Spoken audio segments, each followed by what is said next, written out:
Good evening, ladies and gentlemen. It is, what is this now? Thursday, I think it's 12th, somewhere in that neighborhood anyway.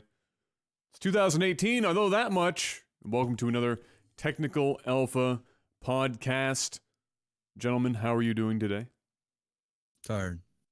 You look tired. I tell you, we got onto Skype and I was like, either Jeff hit another car with his car and he looks salty as fuck, or he's tired. Yeah, I'm tired. It's the two options. And how are you doing, Mr. Panic? I'm doing all right. Had most of the week off, taking care of business.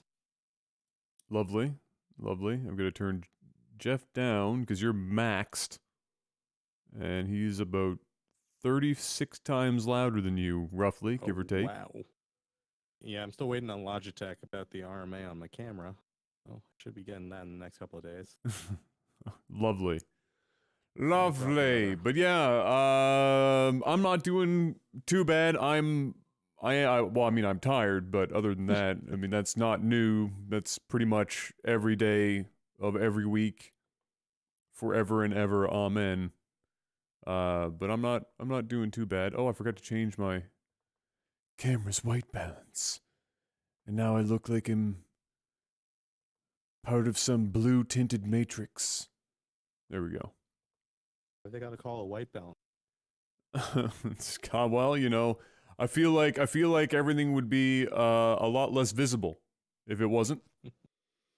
But yes, yeah, Panic's camera is dead. So for those of you watching on Twitch or YouTube, that is why it is cartoon Panic this week.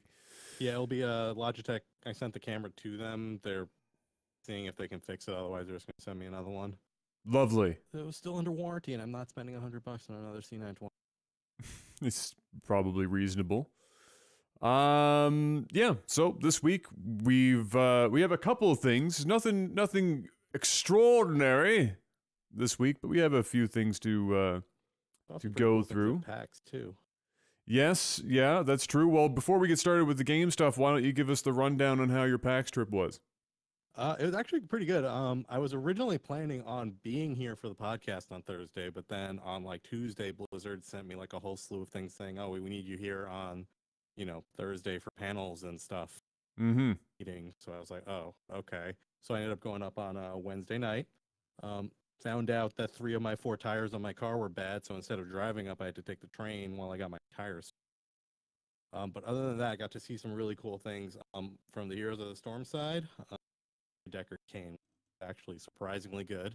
And then on the show floor, saw a bunch of pre-alpha games and some alpha games out that were actually really fun. I was surprised. One game was called Due Process, which it's kind of like CSGO, like in like a voxel-y low pixel format. But the cool thing about it was the maps were all procedurally generated, and it's like a really small map. Okay. So like every game was different, and it was pretty crazy with all the strategy and stuff.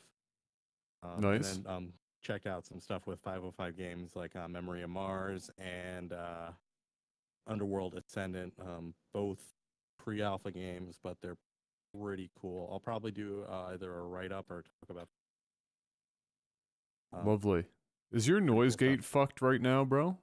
Jeff, are you hearing him cut out too, or am I high? Yeah, I am. Let me check 1 sec. Because right now you sound like either I've done some seriously hard drugs and the world is fading out around me, or something has gone horribly wrong on your side for audio. On top of you being quiet. Well, we'll see when you start talking some more. We'll find out if it works. Yeah, no, because I'm looking at my levels. Everything looks good on my end. Okay, well, you're coming in at a svelte minus 25 dB over here at 200% on Discord if you want to get a ballpark as to how quiet you are right now. Let me bump that up a little bit then. Make sure it's the output, not the input, so that when I'm editing this later, it isn't the friggin' gong show of peaks. But yeah, so this week, I guess the front runner for this week, in the grand scheme of things, in the Twitch world anyway, was that another battle royale entered the arena, so to speak, with Radical Heights. I've watched. I haven't played it. I watched. I'd say in the last couple of days, I've probably watched about 2 hours worth of it via various streamers, trying to get a grasp of what the game was like, and just obviously, I'm sure. I think Jeff, you played it today, didn't you? Was it today and yesterday that you were playing it? Yeah. And so, just wanted to get your take on it. I know I have a take, but it's only after watching, so I haven't played it yet. So what's been your take on Radical Heights, other than the fact that it's kind of like, I don't even know what aesthetic they're going for, but it's there. Whatever aesthetic it is, it's there. Yeah. It's like if H1Z1 had a baby with Saints Row. So it's cartoony. I really like the theme of the game. Like it's got like a retro feel to it. It feels like it was created for Dr. Disrespect to like play and champion, like just sort of his whole persona. That's the best way you could describe it. It's got like a dark, over the top, theatrical, in your face, colorful feel to it. Fortnite is similar but not. Fortnite definitely feels, well, Fortnite's polished as fuck. Well, they've been having some problems. But, we're gonna get to that. Beyond that, they're very polished, and it Fortnite runs very differently. Yeah, I like it. I played one game like 2 or 3 days ago, and I was like, I'm never playing this game again. It felt like a budget Fortnite when I first played it, and I was like, man, these guys are trying so hard. And then I watched a couple of other streamers play it for a couple games, and I gave it another try, and then I fell in love with the game. Like I played it like I think 6 hours yesterday, and played it for 3 hours or so today. So yeah, it's fun. It's fun. I mean, it's like pre-alpha, so the buildings and shit are not filled in. There's there's very minimal furniture. The vaulting looked really cool. Yeah. Well, that's amazing. Like the jumping through windows and stuff. Like you can shoot the windows out and they'll shatter, which is a cool little animation. But you can just dive through windows and shit. There is no, like in PUBG, you run up to something and it takes you 2.5 weeks to get over, a pile of wood. Here, you just jump and do a barrel roll, and you're flying through everything. It's just very seamless. Also, if you don't start out with a gun, it's a lot easier to dodge and dart your way away from people and not like die instantly just because you got, you land in an area in Fortnite and someone got a shotgun, you don't, you're dead.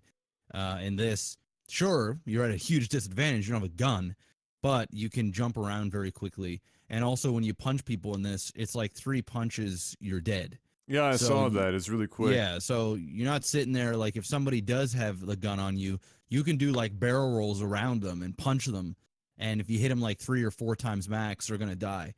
So, cool. that's cool too. But the big things that stand out in the game is the theme of it's really cool. So that's what's working for it big time, is the whole theme.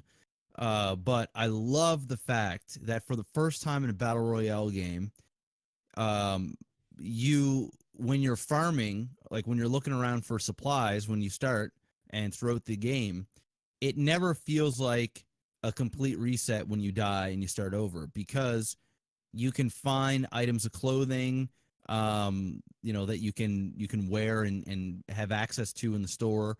And then also when you kill people, you can get money, you can break cash registers and get money. And then they have vending machines all over the place. So you can buy weapons with the money that you get from looting houses and stores and arcades and things like that. And the amazing thing is if you find there's these airdrops that come down, and there are big spin wheels, and you can win things. You can win prizes like trips and things like that. Like, obviously not in real life, but they're worth a bunch of money. And you can go to your bank machine. You can go to an ATM, and at $100 a pop, it usually takes about like 1 or 2 seconds per transaction.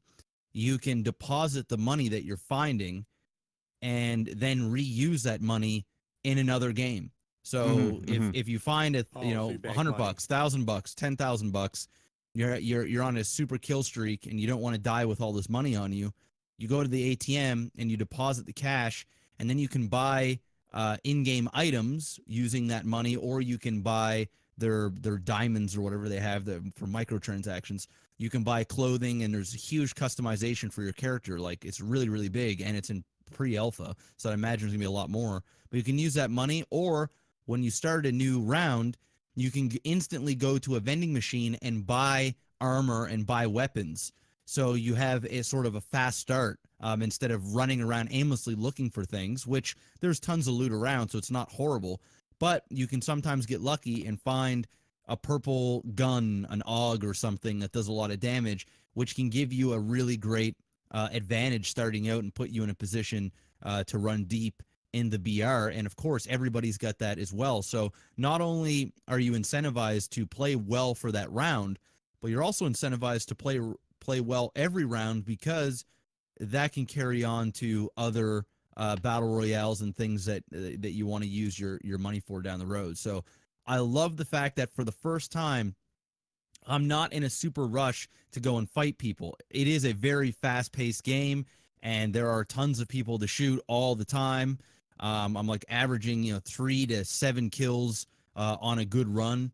So there's lots to do, lots to fight. But at the same time, I like looking around and collecting money, because I know that I can use it down the road, not only to buy things, but also to have good weapons and stuff, and for future BRs. So does that kind of change the balance overall, though? Because like usually, no. for me, I felt the point of the battle royale was like everyone starts at like flat level playing field. Everybody and does. Going. Everybody does. I mean, everybody starts with nothing, and it's up to you to deposit money in your ATMs if you want to go that route. It's not like, hey, I've got $15,000 in my bank account, and so you still have to find the vending machines. You still have to. I mean, yeah, but the vending machines are very.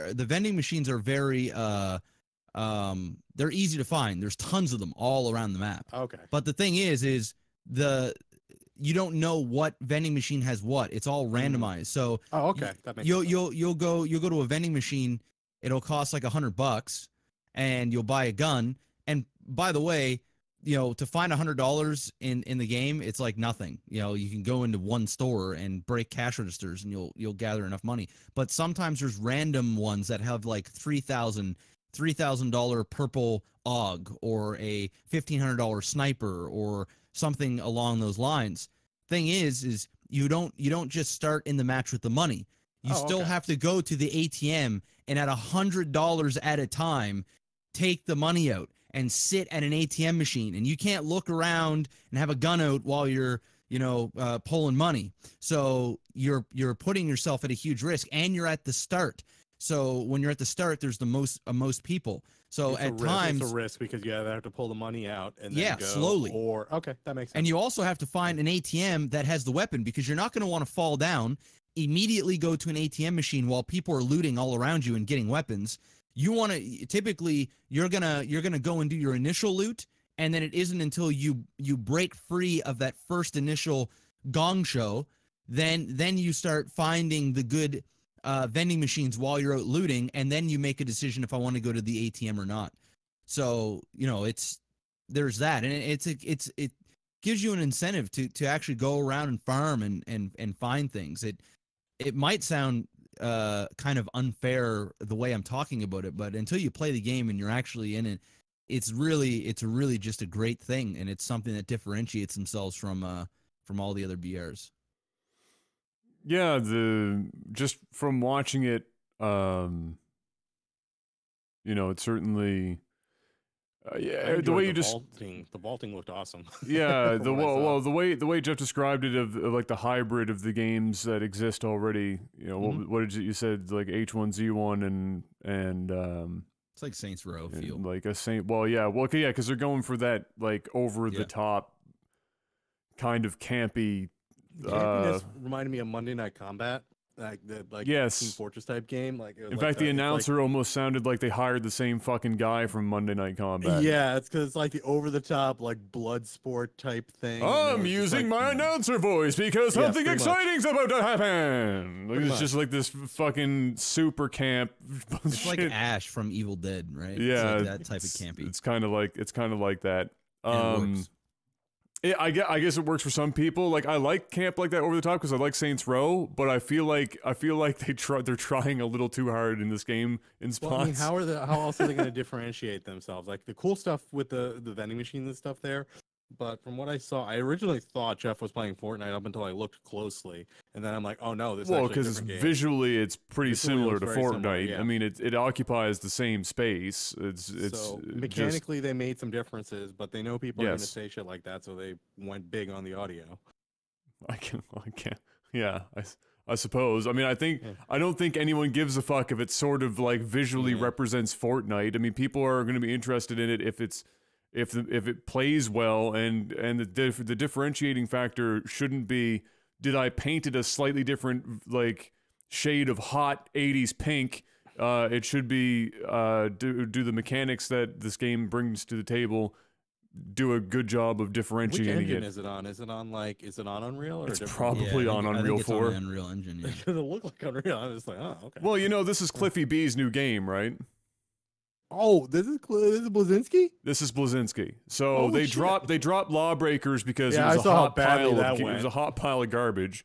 They were down to like Uh, what, 30 players after like 3 months? Yeah, it was like probably the saddest player count stats I've ever seen in my entire life for a guy who's basically supposed to be one of the, you know, Really good at designing games. yeah, but that game AAA tanked developer. hard. Yeah, he got fucked on. Something fierce. And so without any so there wasn't even really any major lead up to this. They just came out, were like, "Hey guys, we got a battle royale game." Yeah. It's like they literally sat down and churned this bad boy out in like 3 weeks. We're like, "Fuck it, we need to go now while there is still time." Because our Lawbreakers thing just basically burned a giant hole in our pocket money-wise, and we need to make some money back. We need a Battle Royale game, and then Radical Heights happened. So, yeah, we'll see how much better this does than Lawbreakers. Not that that's difficult. At this point, you could get 100 concurrent people playing the game, and you've over-tripled your concurrent play count from Lawbreakers. But yeah, so it does look interesting. It's important to keep in mind that it is super early in the game, because when you do first glance, if you were to go and watch it on Twitch right now, it's going to strike you a little bare, I guess is the right word for it. But it's because it's very early on, for sure, and there's a lot of placeholder stuff still. You can notice that and whatnot, but it does seem to be garnering some solid attention from a number of people, and it's definitely They got the movement down. The movement looks great. yeah, the movement looks great, and I like that they at least attempted to add something game mechanic wise to be different instead of just kind of following the formula too closely. I've heard people say that it feels even faster than Fortnite, if that's possible. Jeff, how'd you feel speed wise? Yeah. Yeah. Like running around and shit. Yeah, it's definitely fast. I mean, there's no fall damage, so you can like jump off skyscrapers and shit and Oh shit. do barrel rolls, and you can trampolines, kind of like in Oh, wow. Fortnite, and you can jump on a trampoline, but if you keep consecutively bouncing on it, you go You higher and higher Okay. to Radical Heights. Oh god. And, Oh god, that's yeah. bad. Hey, that's the name of the game. so yeah, it's cool. The drops are super cool. Yeah, there's they like got- there's no parachutes or anything. It's like we don't even want to code anything. Just Yeah, fucking yeah, throw them out of yeah. a plane and just have them rocket to the ground. And you'll find like Price is Right showroom things. So you'll find these random, literally Price is Right showrooms, and you'll stand in front of the showroom. You have to stand in front of it for about like, I don't know, maybe 5 to 7 seconds. I've seen somebody and and it then the opens curtains will up. open, It's like epic and then shit. you get all kinds of prizes. Yeah. I saw somebody. I can't remember. I don't know who I was watching. It wasn't anyone. I don't think that is like super popular. Anyway, Yeah. he was like looking around. He was sketchy as shit, and I was like, "What is he doing?" And he goes over to this station, and he starts like dancing on this station, waiting for it. And he's music, looking, and you can just dance and looking wait. around and shit. And I'm watching this bar fill up, and I was like, "Oh shit, this is like some game show type stuff." And all of a sudden, the door, it's very, very game showy. the doors open up, and he had like a fucking purple sniper rifle or some shit, and he just got that, and he was like, "Oh man, this is like the best gun in the game," and then he proceeded to suck some serious balls with it and get killed. But it was kind of cool to see. Yeah, the airdrops, they're big wheel spins, and you can spin the wheel, and and different themed things come out. Oh, I watched a guy, bicycle races. Yeah, I watched a guy who was in the or outside of the zone. That's one of the few things aesthetically that I hate about the game is the zone is fucking trip show on your eyeballs. Like it is like the static thing that they got going on is not my favorite thing in the world. But anyway, this guy was freaking Running Man in battle royale form. Yeah, this guy was outside the zone by like quite a bit, and he was salty because he was doing quite well, but he was trying to run to the zone, but he couldn't do it. But he had saw one of the wheels drop, and he's like, "I need a fucking bike to come out of this wheel." And he goes over and he spins the wheel, and he's just dying as he's waiting for the wheel to fucking like finish or whatever, and it hits, and it's a fucking bike comes out the fucking bottom of it, and he hops on it. However, unfortunately for him, controlling the bike in the game wasn't all that hot. The physics are bad. Yeah. He ran into just about every fucking object that he could have possibly hit and died outside the circle anyway. It's tough. And when you make it down to the show, down to the final circle, everything goes black. The entire map goes black, and then spotlights come down, and it's a fairly small circle. The showdown? Do they call it the showdown? And it just slowly closes in. It's pretty fucking cool, man. It really makes you feel like there is a showdown going. It's I don't know, like when you're in there, it's exciting. You feel like you're at the climax, and all the other games you don't feel that that level of stakes. Like you're in the finals, your heart's pumping, but when the lights come down, it's the showdown, and it's focused just on a few people, and you can dodge and run around and shit. It's pretty cool, and you can also walk and eat. So if you're in trouble, that's a difficult life skill. Is to be able to walk and eat at the same time. You can walk and eat hamburgers and shit. Like you can't run and do it because it'll break the chain. But you can walk, and the walking in this is pretty quick. So if you need to get out of a position or you're being hurt in the fog or like radiation or whatever, you can walk and eat and go. And then also during it as well, it's not like, hey, there's a circle and you have to get in the circle, you're dead. It's not like that. It goes on squares of the map. Regions. Like regions. So you'll be at a region that's fucked up to the left of you, but everything is good on the right. And then there's something fucked up in the center. And then sometimes those regions will go away, and then you can start walking back in that area. So it's pretty cool and how it works. But it still shrinks the overall size of the map over time. It still shrinks the overall size of the map, yes. Okay, all right. Yeah. Because I was going to say, otherwise that just sounds like a shit show after it shrinks it down, but it does in a way that it never feels like you got to go and run for fucking 20 minutes. Never, ever, ever, ever. Like even in Fortnite, where you're like, all right, boys, we got to go. Here it's like, you're always kind of moving towards the flow of how it is. And even the way the drops are and stuff, it's like the game kind of directs you where to go, even though it doesn't. Yeah, so. One of the as Jeff stumbled into my stream at like 3:45 in the morning last night, telling me to go to bed.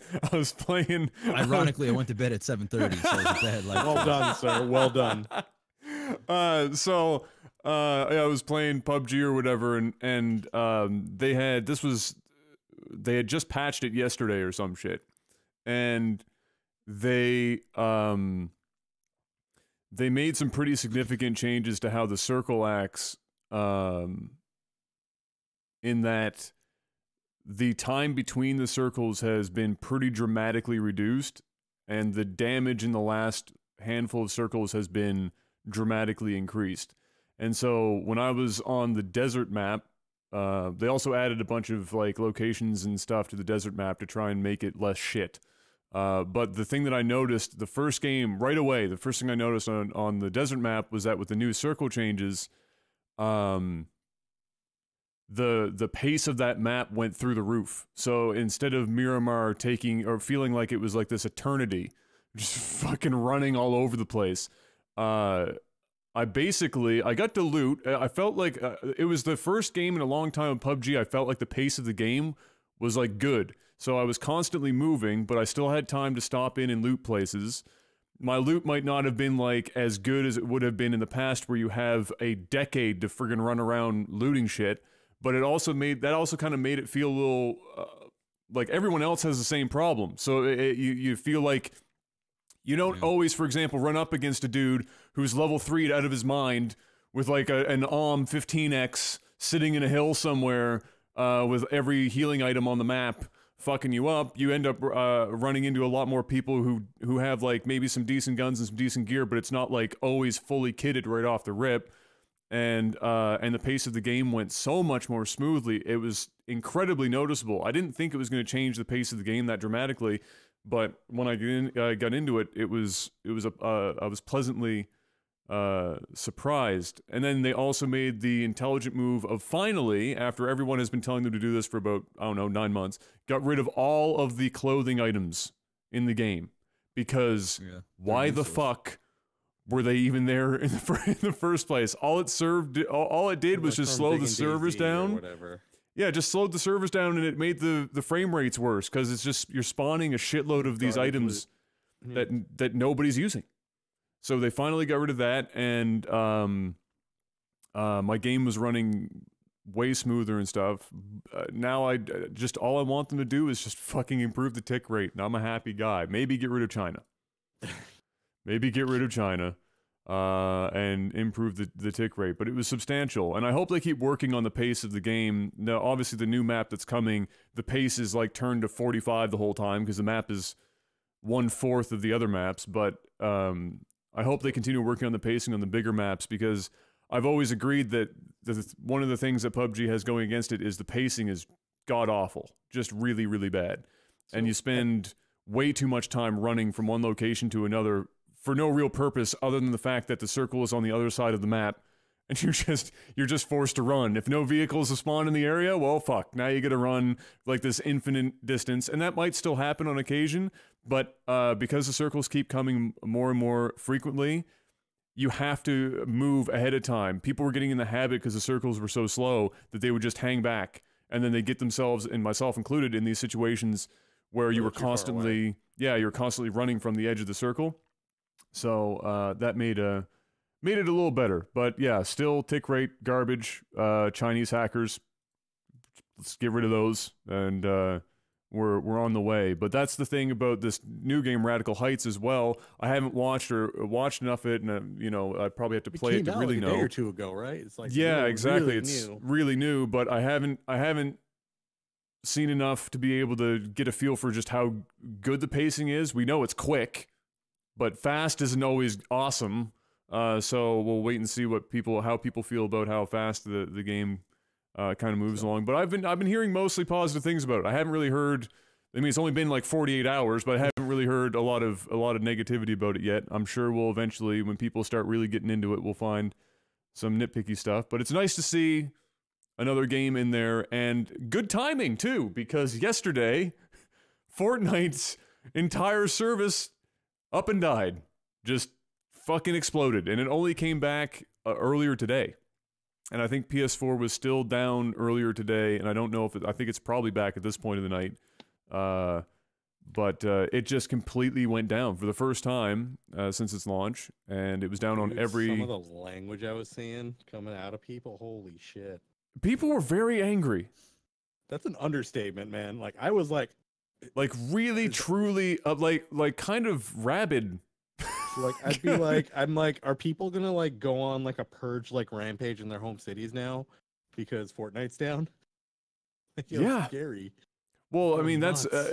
that but people are always. We all know this. People are always looking for a reason to jump ship, and if it's downtime for 24 hours, that's a unfortunate timing. But apparently, they have recovered, and they are giving. I didn't see the details of what it is exactly, but I guess they're going to be giving some people some compensation of some form for all the downtime. Free to play game. And then, well, it's free to play, but people will still, expect it to be up. It's just people, right? Now the other thing that I've seen people be. What the issue was, or was it just like straight downtime, like server problems or something? I haven't seen an official announcement yet. I haven't seen it yet. That doesn't mean it doesn't exist, but I haven't spotted it anywhere. I didn't see any articles for it. I didn't see anything. I mean, your first guess is a denial of service attack, right? Like that's your first guess. If it goes down that hard for that long across every service for them, unless a server room literally exploded, I don't know how else it loses that much time. And then people are also a little bit upset about some of the changes they made in game. They actually had to on, I think, just PS4. I didn't think it was on the PC. The guided missile thing was broken, so they had to completely remove that for a bit. And they've also gotten rid of. You're no longer allowed to have doubles of weapons, I guess. So you can't have like 2 pump shotguns to be super broken OP. People weren't particularly happy about that. And then the thing that was really new that people are kind of divisive about was that mobile fort thing. That new item that you can get that just builds an insta-fort. Port-a-fort. Yeah, the port-a-fort where you just, press the button and all of a sudden you've got this pretty OP tower. People weren't super happy about about that. The reason for the downtime is apparently the database cluster servicing login failed, like badly. Apparently, like they couldn't access any of the account information to log people in. So that's why everything went down. Brutal. But yeah, so this is really Fortnite's first negative Nancy hour. Up until this point, there hasn't really been any complaints from anyone. It's been pretty much smooth sailing. So this is like their first kind of like little rocking the boat, little stormy waters over at Epic. So, but they seem to be handling it relatively well. And as far as the changes and stuff that they made, the port-a-fort thing, I don't play the game enough to be able to comment on whether or not that's a good idea or bad idea. But between that and the guided missile, I'm not like, I know I wouldn't be particularly over the moon about it, but then again, I just don't play enough of it to be able to say for sure. But it seems to be the first stuff for sure that people are not particularly pleased with. In more positive-ish news, so remember last week, or Jeff would anyway, when we were talking about how there was apparently some upcoming Xbox backwards compatible stuff coming? So, they finally, they had their little video thing, conferencey thing, where they were discussing this stuff, and they released the list.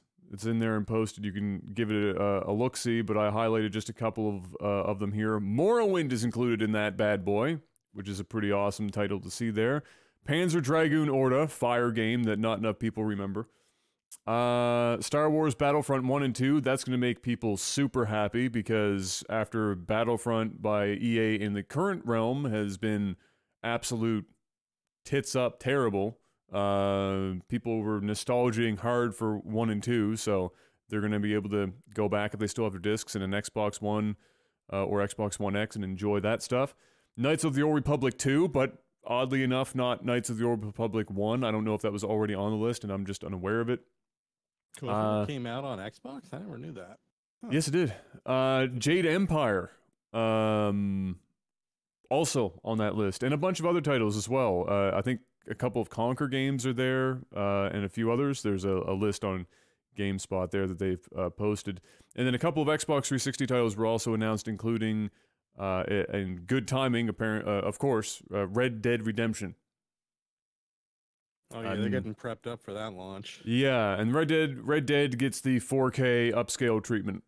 And there's some video. Yeah, there's some video floating around if you want to check out how good it looks. Here's the Cliff Notes version. Looks pretty good.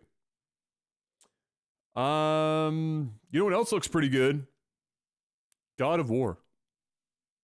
That game is getting super rave reviews. Everyone's like all over it. My whole timeline and every news article that I could come across is just God of War Day. This is all. That's what today is. It's God of War Day. I haven't seen damn near anything else, but publications and then the people who wrote the articles for the publications also tweeting about it all at the same time. It's just been this media blitz for God of War. Now it isn't out yet technically. I don't think it's out until Thursday or. Do we get 2 AAA today or tomorrow? That don't suck in a row. Today or tomorrow or some shit? God of War. I think God of War was today. Is it today? Might be today. It's today or tomorrow, either one. But it's apparently very, very good. I mean, it's garnered a couple of 10s, lots of 9s. People are generally really happy with where they took Kratos as a character. There's not been a lot of complaints about it. I've had loads of people ask me if I'm going to play it. I'm not super interested in it, if only because I haven't played the previous games. Is it Friday? Next Friday. Oh, next Friday. Not tomorrow. Next week. God. Okay, so this is what I want everyone to do. I want you to take every review that's currently out with a grain of salt. Because a bunch of 10s and 9s that are out a week before the release is always a sketchy. People playing it and the streamers and stuff, they're loving it. But... Yeah, some sketchy proposition. So I mean, odds are the game. I mean, odds are the game is very, very good. But I'm always a little skeptical when reviews are a week ahead of time. That's kind of it's kind of like in the movie the movie reviews where you get those handful of the first wave of reviews like a few days before the movie ever comes out, and they tend to skew a little bit too positive. That's kind of the feel for sure. But yeah, it looks really good. I mean, we saw it at E3 and it looked pretty incredible then. I haven't seen too much gameplay wise from it since then because I haven't been paying too close attention, but I'm sure I'm going to see half of Twitch stream this shit when it comes out. So we'll probably see more of it when it officially hits. If not early, because I bet you a bunch of Twitch streamers are going to totally ignore the embargo and just say fuck it and stream it whenever they feel like it.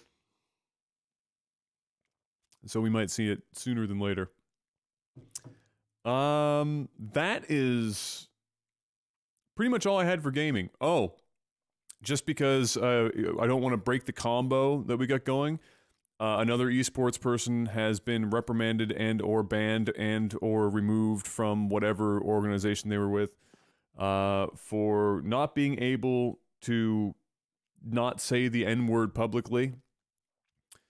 That's 2 in a week now because we lost Dreamcasper also for more questionable things. Yeah, Dreamcasper's thing happened. Did you hear about that, Jeff? Oh my god. Okay, so Dreamcasper, I think he's 21? 21, Boston Uprising. 21, so Overwatch. Again, Overwatch cannot. Their players are like a cannot train catch wreck. A break. They've apparently fucking brought on every degenerate fuckboy in the United States of America to play in the Overwatch League. So now we've got, and I'm serious, listen to this shit, okay? Remember when it used to be really fire that you could sit down and watch Chris Hansen's Catch a Predator on NBC Dateline? That was some good entertainment. All right, we need to bring him back because Dreamcaspers decided that it was going to be totally cool and would never come back to bite him in the ass if he went ahead and groomed 2 underage girls, 116 and 115, for months on end, culminating in him attempting to buy plane tickets for one of them. And then when she decided that that was a bad idea, he went in for the send nudes, please, And he got it. How does this even go? How does this even get public? Do these girls out him? Yes. They eventually went to because once it got to that point, I think it was one of the girls from what I remember reading The was 14-year-old went public. what? The 14-year-old was the one that went public. Yes, after, yeah. Like, So there was actually, so it was 16, 15, 14. He was just going to keep working his way backwards until he just hit, medieval times, I guess. I don't know how far back he planned on taking the shit. But the 14-year-old went public with it because after a while they went, wait a minute, this, even I know this is bad. Did he know that they were 14 years old? Yes, he did. He did. He asked. did. Is there proof of this? Yes. Yes. Like Then he's an idiot. screenshots, He's an transcripts, absolute like fucking everything. idiot. All right. Like the there's group chats, DM everything. chats, just pictures of DM chats that like Where just people are like, "Yo, you do realize we're all like underage here, right?" and he was like, yeah, I'm not doing anything How old is he? sexual. He's 21. 21. So what ended up happening was, Didn't he like, tell her he was like 18 or something instead of yeah, 21? but it's like public information that he's 21. Like, pretty much what happened was she was tweeting a bunch of like Overwatch League stuff, and then he followed her on Twitter, and then started DMing her, and then went back and forth, and it escalated over the course of like 2 or 3 months, and then eventually her friends were like, "Yo, this is kind of fucked up," like, with the way the conversations were going. And then she realized, and then she went public. And then pretty much what happened immediately after he went public, Overwatch League and Uprising just suspended him, saying we have to investigate. And then following morning, the Boston's like, yeah, he's out. And apparently, like right after that, all like the transcripts and everything started coming out on like esports sites, and like 2 other people came forward. So yeah, it was kind of a mess. Where did they find these people? This is I mean, did you really expect, like, and again, this is not like, these are young people who do stupid things. What did he say? What did he say about this? I don't think He he's hasn't had said a anything. statement yet. He's been dead silent. I'm going to He's say a fucking lawyer dead has silent said, for it. shut the fuck up and don't Yeah. say a word for a very much. long time. Yeah, because like I'm trying to find a way to be on this guy's side. It's a little tough. Yeah, because I haven't seen any of this stuff because Yeah. I know how little fangirls are, and not saying like from firsthand, but I know how. Listen, I was fucking 14, 15, 16 years old once upon a time as well. All right, Absolutely. And the first questions that I would ask, or that I would be looking for before I put this guy out on the stake, which I'm just assuming what you're saying is factual. And, But it's and all not taking being- pictures of his DM. Yeah, the but I DMs. mean, come on. You can. I'm not saying anything's photoshopped, but in terms of timeline and the way things are said, things can be moved around to fit a narrative Sure. very quickly. There's Sure. this thing called fake news, and Thank listen, you, Donald Trump. and once again, I'm playing devil's advocate for the sake of podcasting right now, because if the guy legitimately, so there's 2 different scenarios, or 3 different scenarios. First scenario is what likely happened is this chick, what Panic said, was tweeting out some things about the Overwatch League. He's part of the Overwatch League. She probably has some sort of picture that shows her face, or Super fangirly, whatever, all that stuff. yeah. So he probably saw what she looks like. He was probably intrigued by what she looked like, whether she's 14, 15, 16, he's a guy, all right? Yeah. And let's be real here. 14, 15, 16-year-olds, most of them look like they're 18, all right? And so he probably messaged or followed her. She probably fangirled out, going, holy shit, And one of these Overwatch League players esports guys, interested. one of these famous, especially if she is 14 and she's got like a childish mentality, she's probably like, oh my God, this is crazy. Tells her friends. He starts PMing her, and it's probably innocent. It isn't probably, hey, I noticed you're a fan of the Overwatch League. Can I see your tits? All right. I'm sure it wasn't like that. It was probably, him and his, 21-year-old awkward video game nerd ass motherfucker trying to spit some kind of game, and they probably talked for a long time. An age thing probably wasn't even discussed, for quite a while, and this is one scenario. An age thing probably wasn't discussed for quite some time. Flirty things were probably being said on both sides, whether she meant it to be flirting or she was just fangirling and just being cool and nice, and he was like, "Oh shit, she's feeling this." She's not entirely without responsibility here. Yeah, and then goes, "Hey, you know, just gonna send some pics or something. I don't know, right?" And then this is one scenario. She goes, "I'm 14. What the fuck?" Or she tells her friends because she's 14, and her friends are like, "Dude, no, this is gross. It's crazy. This ain't right." You know, and then she tells him she's 14, and then maybe he says something, and maybe he's going, "Oh fuck, she's 14. Now I'm fucked," and or he tries to say something funny of like, "Oh yeah, you know," playing it off like it's stupid, or doesn't believe her, or he believes her but then makes it seem like he doesn't actually believe her, and so he presses on. So that's one scenario. That was actually the part of the scenario that was in the conversations. They tried to play it off. So they didn't believe her that she was 14. Exactly. So, you know, and listen, from a guy standpoint, you know, I'll be honest. I saw quite a few times where I'm watching a movie and there's like a young girl with these titties hanging out, and I'm like, "God damn, this chick is hot as fuck." Next thing you know, I find out she's 16 years old, and I'm going, "Oh my God, what the fuck?" You know what I'm saying? Like, I feel disgusting because I'm being fucking swindled here by Hollywood magic, and this is fucked, and now I feel bad, right? And I feel like I've been tricked.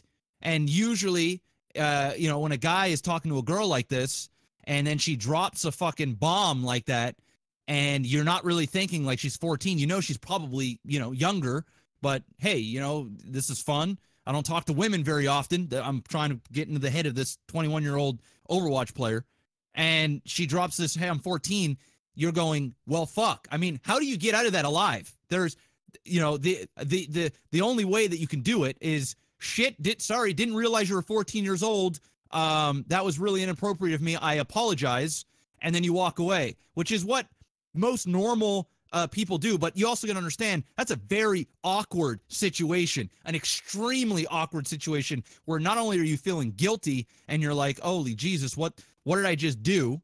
And so you kind of, you know, when people get nervous or get put in weird situations, everybody acts differently, right? So that's one scenario where I'm hoping that was the actual scenario where he didn't know. She tells him, drops a bomb after a month, 2 weeks, 2 months of talking, never says anything, flirtiness going on from both sides. He pushes the envelope a little bit, looking for a little something. Listen, listen, Adam, you met your girlfriend online. You know what the deal is, right? When you're talking to women online, it's different. Even like long-term relationships, you got to feel each other out, and you're trying to figure out, you know, what you can get away with, what you can say, what you can and cannot do, where it's awkward, where you just don't want to fucking ruin things right then and there, and then you finally go for it. And then, boom, either you get the nudes or you don't. And she just drops it, "I'm 14. Well, fuck. I mean, that'll fuck up your day, right? So I'm trying to be hoping that this guy is an evil predator, but that's the way I look at it. That's the way I can visualize it.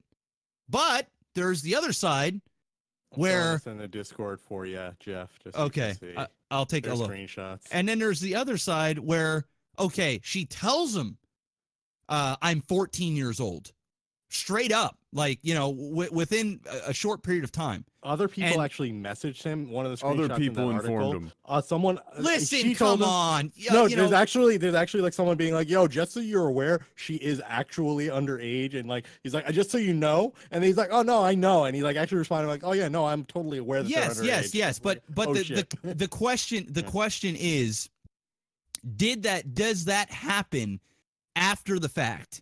You know, is he talking to this girl and there's people constantly bombarding him saying, "Dude, she's 14, stop talking to her"? Or have they been talking, it's quiet, then it goes public because, you know, she's 14 and now there's a scene about it, and then then when she tells him at 14, he's in denial. He's like, no, and people are like, "No, yes, she actually is 14, bud. you fucked up, right? And then everybody jumps on this train and creates a narrative and spins it so that he looks like he's the whole time he had bad intentions. Oh no, That's this the way came out. This came out like last. This is the timeline. This stuff was in October. In December, those conversations where he knew they were underage. Yeah, no, this was months ago. So the timeline went. This girl found out about Overwatch basically via Overwatch League. Watches it, says this game's pretty cool, starts playing it. Finds out, watches this game. It's her first game that she watches. Boston Uprising's part of it. She ends up, finding her favorite players and shit, follows them on Twitter. He follows her back. There's an open, I think at one point, an open like group DM plus then different side DMs individually amongst this guy and this girl plus the other two at various times. Okay, he uses he talks amongst them individually and otherwise over the course of a period of time. The flirtation shit happens. Whatever. Course of a period of time. What is this period of time?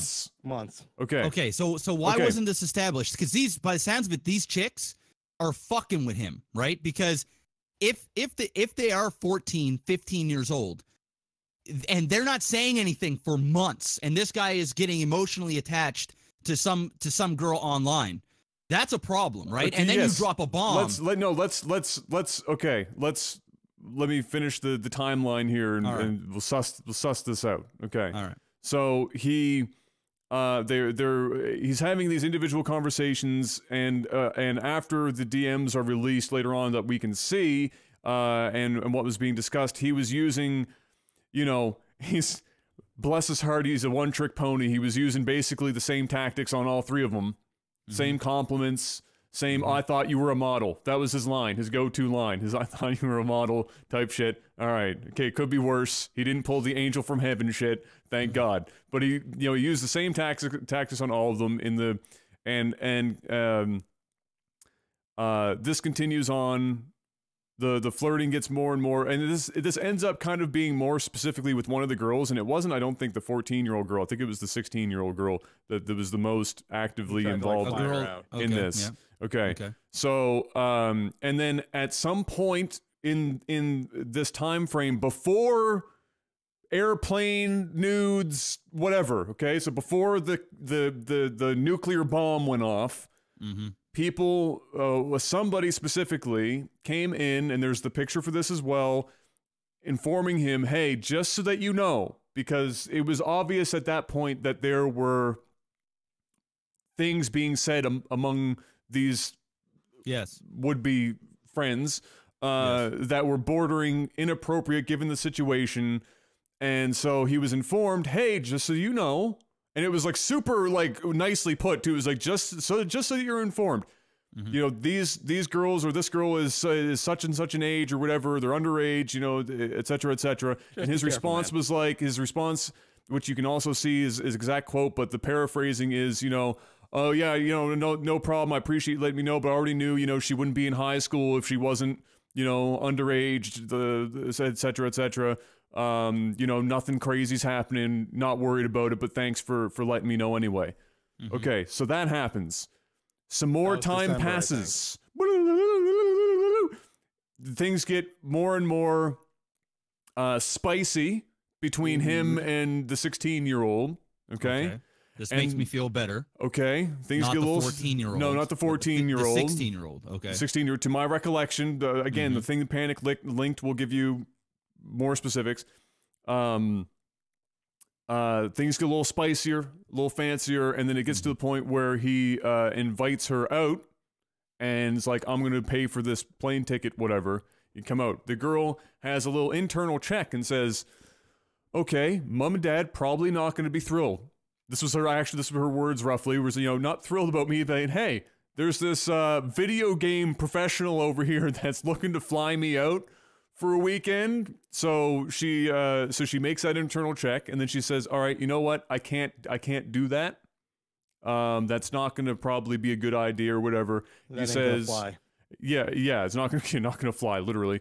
And he's like, oh, okay, whatever. And then that boils down to, send I spent nudes. this money on you. I spent this money on you, so you could do something. You could do something for me. It's like the classic, you could do something. I'm gonna like load this question up with as much as I can to try and like edge in towards, and then sure enough that happens. She goes ahead, makes the decision to send said pictures to this guy, and then after that he basically just stopped talking to her. No more real discussions, no more talking, no more anything, because he got his nudes. So he just stopped talking or whatever for whatever reason after that happened. And then not I guess it's some I don't know the list. What? Then he moved on to the next person on his list. Yes, then he moved. Yeah. He just kind of was. He was playing tic-tac-toe and just trying What do you to. mean by moved on to the next person? As So there's in, the three Can I girls. have There's a bunch of nudes too? There was a Or bunch was of it, people. hey- There was a bunch of people in the group chat. He Yes. just moved on to a different girl in the group. Yes. Okay. And then eventually the 14-year-old girl was like, this is no longer seeming sincere so much as it just seems like he's abusing his position here, and then went ahead and leaked that shit. All right. Or I hear brought the it to story- somebody else's Okay. attention. I don't know where she brought. I don't know if she just put it to social. She talked to a bunch of friends who happen to know other people in esports, Yeah. and they effectively put her in touch with a couple of esports journalists at like Dot and a couple other places, and they pretty much she gave them the information, and then they vetted everything out, and then they published the story. Yes. All right. I'm not going to say anything else because if I do, people are gonna peg me like I'm defending this guy. So I'm Well, not I'll gonna say it bother. for you. Okay. So I have a feeling I know where you're going with. I don't really. I'm not gonna be that guy because Well, I know here's, that. okay. So here's how I see it. Then I won't put words in your mouth. I'll say this is my view of it. Okay. So if the timeline holds true, which it seems to, because there's an awful fucking huge amount of evidence for the timeline being vetted at this point, is that the moment, the hot second that he found out the ages of these girls, dead stop, done. Now the question is, did he ask the 16-year-old if she was underage? Because if there is evidence that somebody said, hey, these girls are underage, okay? Then he goes, by the sounds of it, he didn't ask a 14-year-old for nudes. Not saying asking a 14 or 16-year-old is a good thing. They're both horrible. Both are But it poor sounds choices. like after somebody informed him He said he knew of what was going on. He said he knew. He stopped talking with this 14, 15-year-old, and he was No, focused. he didn't. He was focused sexually or pursuing. And we're not talking about just flat out, whatever. He didn't ask the 14 or 15-year-old to fly out to wherever he's at, and he didn't ask the 14 or 15-year-old for nudes. This is a 16-year-old case we're talking about here. We're talking about the 16-year-old. So the question that I have, and that I would love to know before I give the ultimate judgment on this guy, is when somebody messaged him and said, hey, just so you know, because by the sounds of it, you're not aware of this, these girls are underage. One's 14, one's 15, one's 16. You should probably, watch it. Okay? Hey, thanks, brother. Thanks for the heads up. Could appreciate that. Now, the question is, did he go to the 16-year-old and say, hey, I heard that you're only 16. Did she then lie to him and say, no, I'm not 16 years old? Because I can tell you without a fact or without a doubt, sorry, without a doubt. And I can tell you this definitively. I have known many of women, and I have also been in relations with women that have lied about their age. Not that it's a big gap like this, not where I'm like 21 years old, preying on this, but being a 21-year-old asking a girl down at the Dome, how old are you? I'm 21.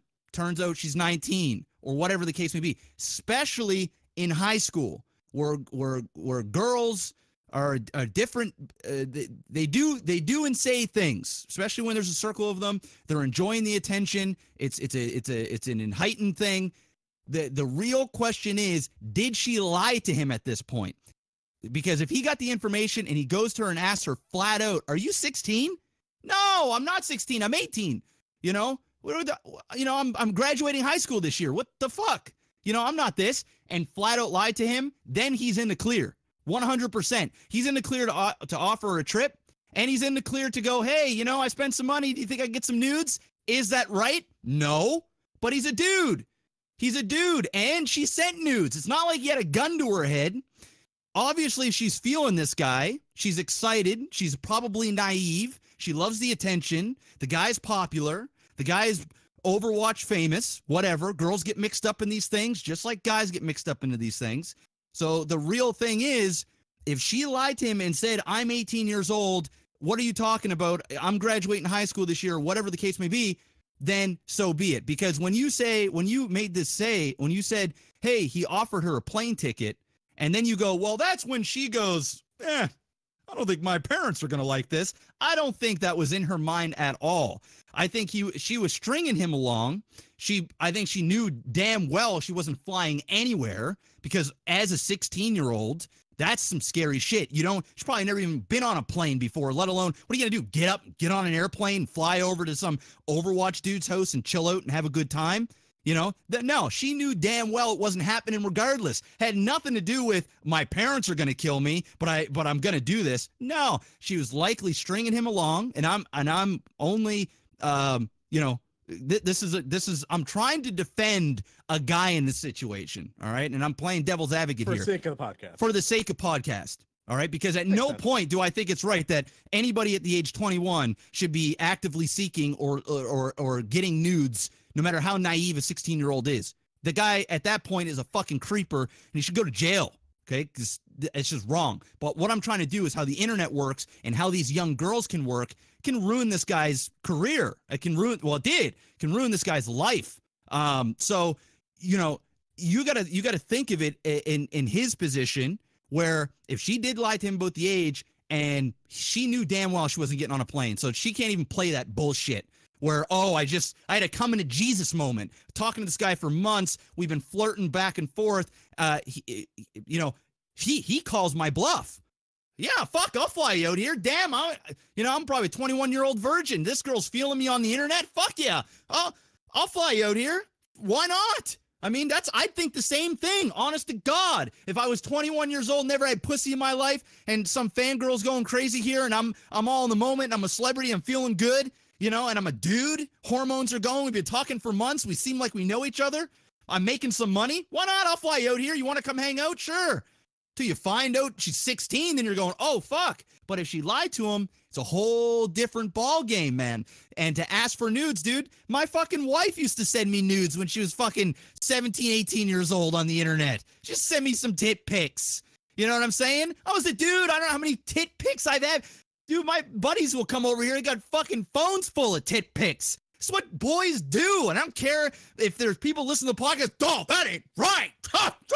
That's reality. Welcome to being a guy. Can't get mad at dudes asking for tit pics, and if she's gonna send them to him, and then all of a sudden, out of the blue, they go, oh shit, we have a case, or the girls are getting together.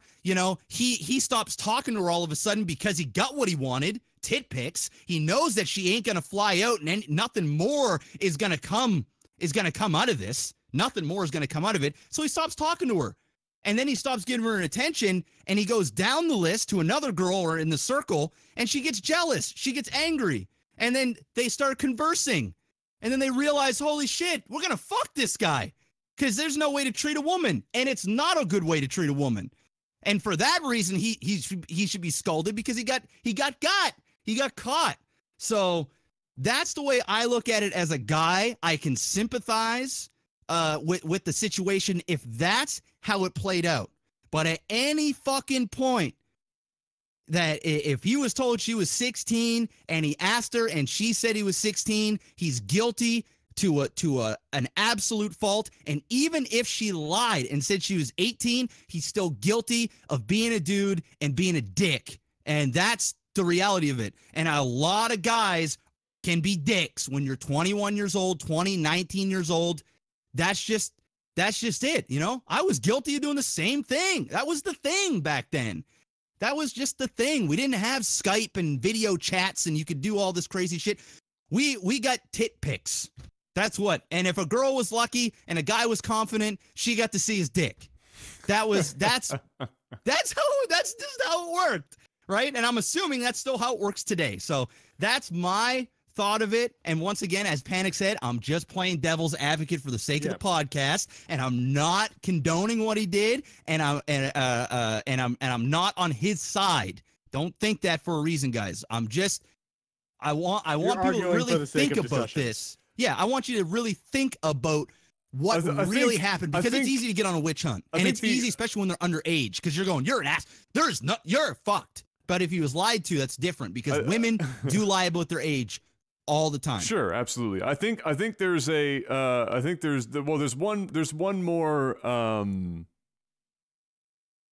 more piece. It's more like a cherry on top of the douchebaggery here, is that he has a girlfriend.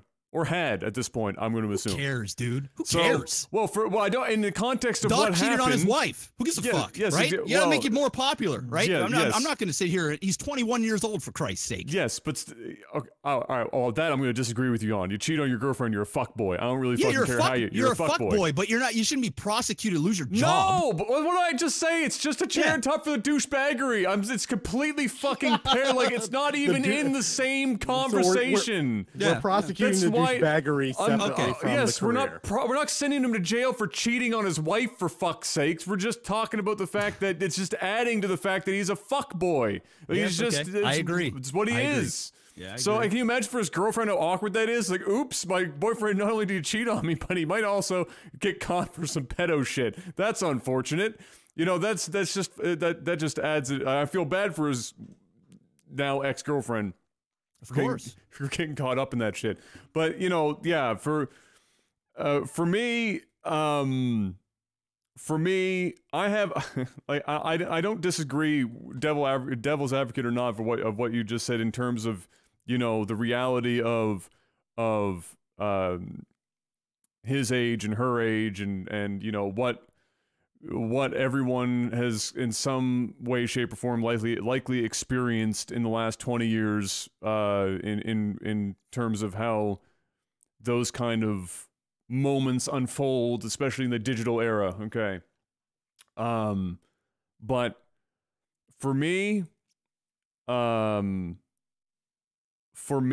I doubt a judge would give a fuck if this does, for whatever reason, go to court, and even if it was discovered that she was like, oh yeah, I'm 18, I just don't think the judge is gonna give a fuck. Because what do you mean? What do you mean by that? In terms of that just getting him off the hook. I do. Well, that's fine that you do. I don't think a judge is gonna give a fuck. Why? Because he'd have to be guilty without a reasonable doubt that he knew that she was underage. He was informed by other people. People inform me that Donald Trump would be a great president. That's not true. And if he went right to the source and straight up asked her at 21 years old, in his situation, having grown up in the world that we're in right now, if after somebody else told, and then her telling him as well, if he couldn't stop and think for a second that with his celebrity, that he was in this situation, regardless of her age, he was abusing. That's just what was happening here, because lots of people with celebrity abuse it in that way. So he was intelligently abusing his situation as a celebrity, regardless of her age. That if he didn't stop and think that with the agency that he held over top of her, that she was likely to lie about her age, despite the fact that he was also told by other people that knew her of her real, what was likely her real age. Because what exactly do those people gain by telling him that she's 16? Like what life-altering, you know, benefits do they get by doing that, versus what benefits does she gain by lying to him about her age? So the judge is going to look. She gets to keep flirting and having this, exactly, you know, exactly. And so for him at 21 years old, unless you're literally fucking retarded, hormones or not, you can't. Hormones aren't the fucking like panacea for every situation where you're like, oh well, God, my dick was so hard I accidentally ran over this old lady because I just gotten some tip pics and shit got real and I'm sorry, hormones. Like you can't use it as an answer for everything that a 21-year-old guy does and have it be. Because by law you can't project that everybody has the same level of decision making or awareness or anything. There is no law to that. Unless you can't project your own ideologies. Listen, that's not how ideology. It's the law. Well, the thing, no. The law is yes. If she's underage and you know about that, then that's a problem. That's why Chris Hansen always makes sure that they know of the age that they're meeting up with. That's why it's always said. But that's why they always say, hey, I'm 13, hey, I'm 14. If they lie and they meet up, at that point he can go, whoa, what the fuck? You told me you were 16. It's like going on Tinder. You're on Tinder and you're messaging somebody and there's a display pic. She says she's 18, and then you're 21 years old and you think she's hot, and you start texting each other and you go, hey, you got any nudes? But your friend's going, hey, yo, man, or some random person on the internet's going, yeah, bro, you should probably be careful. I don't think that person's 18 years old. So you ask, hey, are you 18? What are are you legal age? Yeah, I'm legal age. Well, okay. And then to send pictures. What, you going to go to prison for that? You're not going to go to prison for that. If she goes, hey, I am 16 years old, and you're still pressing for the pictures, and then knowing that she doesn't have the mental capacity to make an adult sound decision about what is good for her well-being, being that she's underdeveloped mentally, and she sends those pictures because she's young, she's naive, and there's a person, whether you want to call it a father figure, an older adult, or whatever, and she just goes with the flow, that's on him. But if he directly asked her and she lied about the age and she sent pictures, I can guarantee you he will not get in trouble for that. But if she said I'm 16 and he pressed and he got it, he's fucked. And he should be in some serious doo-doo butter. But you just can't do that. That's just not how it works. I suspect that they're going to put the whole, reasonable person shit in here, where it's going to be, what would a reasonable person do here, or what would the reasonable person think in this situation? And I couldn't It's just not how it works, man. I know, because you're a sound dude. You're a smart, sound guy. One of the nicest dudes I know. Don't have much of a bad bone in your body. You're not the guy that is 21 and was an alpha looking for pussy. You're not that guy. But no, and that's okay. But reasonable person is not. I'm not saying that in generalities. That's like that's a legal term. I understand what you're saying, dude. I understand perfectly the point you're making. And yes, as a 31-year-old looking in on this, and I'm looking at it, of course, subjectively, but at the same time, I have to put myself in his shoes as well, because I also remember being 21, and I also remember talking to girls via text, exchanging nudes or whatever. Sure. And tons of dudes. I mean, this isn't one of those things where somebody in the YouTube comment section, maybe it is. Maybe that's, maybe some of those type of viewers that we have, and that's cool. Something wrong with that. Maybe they just see 16 and they see wrong, and they should. But if they really look at it, instead of the witch hunt, and instead of certain screenshots posted at certain times, and you really look at the full story, there is probable cause here that he was doing this in good faith, that this is it. Now, do I believe personally that there could have been a thing in the back of his mind where he's thinking, maybe she is underage? It's very possible, but she's telling me she isn't, so I'm going to go with this. That's very possible. All right. And you would think that there are some people that if they had that gut feeling, they couldn't risk it just morally, and they just wouldn't do it. Not everybody's like that. I remember I used to go to Montreal all the time, and to get into clubs, there's 18 years old. And I would go down there as a 19-year-old. and I would be in the club, and it was known that 16, Oh, sure, 17-year-olds they get in all the had time. fake IDs, Oh, of and they would course. get in the club, Oh, yeah. and you would go there, and you'd be dancing with a girl that Yeah. is young, and you're feeling it, and you ask her, "Hey, are you 18?" Literally, are you 18? Yeah, of course I'm 18. That's Yeah, what girls sure. do. Yes, That's no, what they. yes. You can't, and then Yes. imagine if you took a girl home and you slept with her, and then So- she finds you know you sleep with her and you never talk to her again, and then she uses then your celebrity to take you down, right? To Sure. go, Yeah. oh, I can get at this guy now. Sure. Hey, guess what? I'm 16, but I lied to you. You don't Sure. go to prison for that. No, I get You don't. that. But what the judge No, is going you to don't. Depends. It depends. Okay, so what the judge It's is been likely going to litigated both have ways. here, if this goes to court, what's going to happen is the judge is going to have all of these chats that they had, all the logs of all the chats. And the one that is likely going to be highlighted is that the one where when the person said, you realize that these people are underage, and he responded himself with, I know because she's in high school. And she wouldn't be underage if she was, or if she wasn't in high school. So he knew that she was in high school, and personally said himself that he knew she was in high school and underage. At that point, I don't give a fuck, and I don't think the judge would give a fuck either if she told him she was 18 or not. He knows and has already now stated well ahead of time before the prosecutable actions have happened that she was in high school. Those were the words out of his own mouth. So at that point, I don't think it matters if she lied to him. After that point, he already stated that he was aware of her schooling situation. So unless then the best. I was also 18 years old in high school. Okay. Most people graduate at 17 unless you were held back or you failed or some shit. I was 18 years old when I got out of high school. So, I don't know, or maybe she was like, hey, I'm turning 18 in a few months. We don't know. We have no idea. But it's it's the pairing of saying that she's in high school and the acknowledgement that she was underage. He paired those two things together in the same sentence. Okay, well, I mean, if he knows that she's, underage, or maybe he was going, yeah, dude, I know, chill out, relax. I know, I'm not going after these girls. Fucking relax, dude. Which is a very possibility when you get defensive and you go, yeah, sure, dude, I know. Thank you for your information, bud.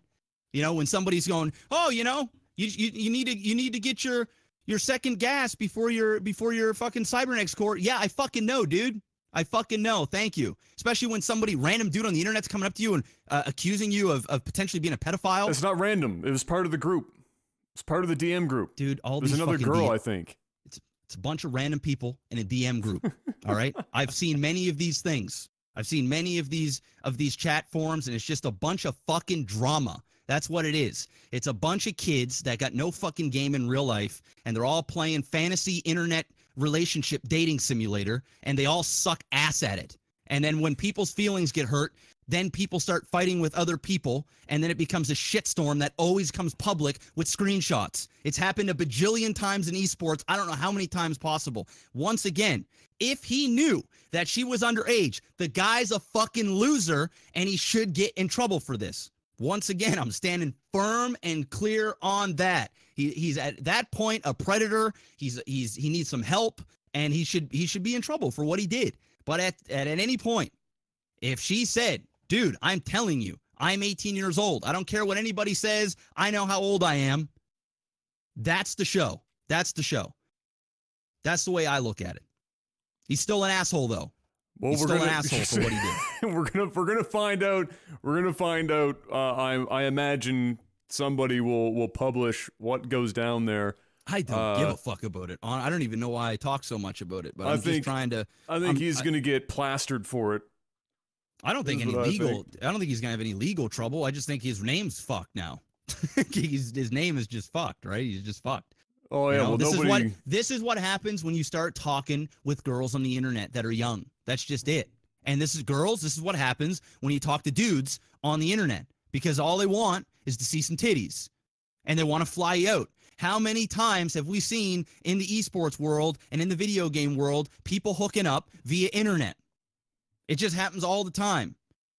You want to find people that have the same interests in you, and chances are a lot of the people are really socially awkward, and they don't do much in real life. They don't have the courage to do these things. But if they're in a space where you have the same things in common, and you're talking to people every day and all the time and hanging out, and you start sharing things about each other, it starts to feel real. A lot of the time it's an illusion, and it just ends up being drama, and sometimes it works out. But the thing is, here, he was fucking with people that were young, and this is what happened. And he got the tit pic. He was a dick. He was an asshole. And she said, okay, asshole, I send you my tits, and now you don't want to talk to me. Well, she got a dosage of real life. It's not a fun one. And then she goes, well, let's fuck this guy, because guess what? We're underage, and we're going to get you now. Because she knew if she's 16, she knew the whole time she's underage. She knew the whole fucking time, and she strung him along. She's not without blame. No, she's not without blame. I mean, it's I guess you played the same fucking you should have known hormones better, card for a 16-year-old girl sending nudes to a dude. But at the end of the day, if that's the case, then you can't. It's a two-sided. It's kind of two-sided to say, well, you know, on one hand, she knew she was underage, but on the other hand, you know, holy fuck, she's just so fucking hopped up on hormones that she took 4 pictures of her tits and ass and sent it off across the country to some 21-year-old fuckboy Overwatch player. You know, hormones is the answer to everything. So, like, I think at some point you have to just stop hormones and just go, okay, you fucked up, but you fucked up harder because you are 5 years her senior and are legally an adult and in a professional capacity in a celebrity status. Yes, absolutely. And that's gonna, if he knew, absolutely. Yeah. I 150% agree with you. The guy's a fucking cuck, and he deserves to get, if she has a brother, if it was my sister, I would beat the living fuck out of him. He wouldn't be breathing. I'd say, yeah, bud, why don't you pay for my ticket out there and I'd kick the shit out of you. But if it's my sister who's fucking around and she's 16 and she's up there pleading and begging to this guy that she's 18, that she's legal, then, you know, I'm still fucking blue as fuck mad. Absolutely. And I'm still want to punch the guy if I seen him. But then again, I got to look at, you know, my sister and go, what the fuck were you doing? What are you doing? Of course. Well, yeah, of course. What are you doing? That's probably every father's that's every father's nightmare fuel. If you have a daughter, is at some point there is a really high probability that my daughter is going to do something stupid like send nudes to somebody else. Yes. Yes. No matter how hard I try, there's a really good chance, probably greater than 50-50. Yep. That's going to happen. And every dude from the age 14 to 30 are going to want to see those tits. Absolutely. And so, you know, that's nightmare the problem. fuel. That's the problem. But once again, I'm going to end it there. Guys, I don't want to fucking hear it and say, oh, you know, Jeff's standing up for this pedo. That's not it. That's not it at all. I'm just trying to paint a picture here because it's reality. This happens a lot. A fucking lot. It just so happens that this time it happened to a person that's got some sort of status in Overwatch. Yep. And so it's become public. And people will go on a witch hunt and they will string things. And guess what? These 3 girls will lie. And so will he. And it will be a shitstorm. So, Godspeed. It will be a shitstorm. Good thing I'm not in that shitstorm. Oh, it'll be an absolute friggin' gong show. I definitely want to hear how it ends. I'm not gonna lie to you. I kind of want to know how that all fucking pans out.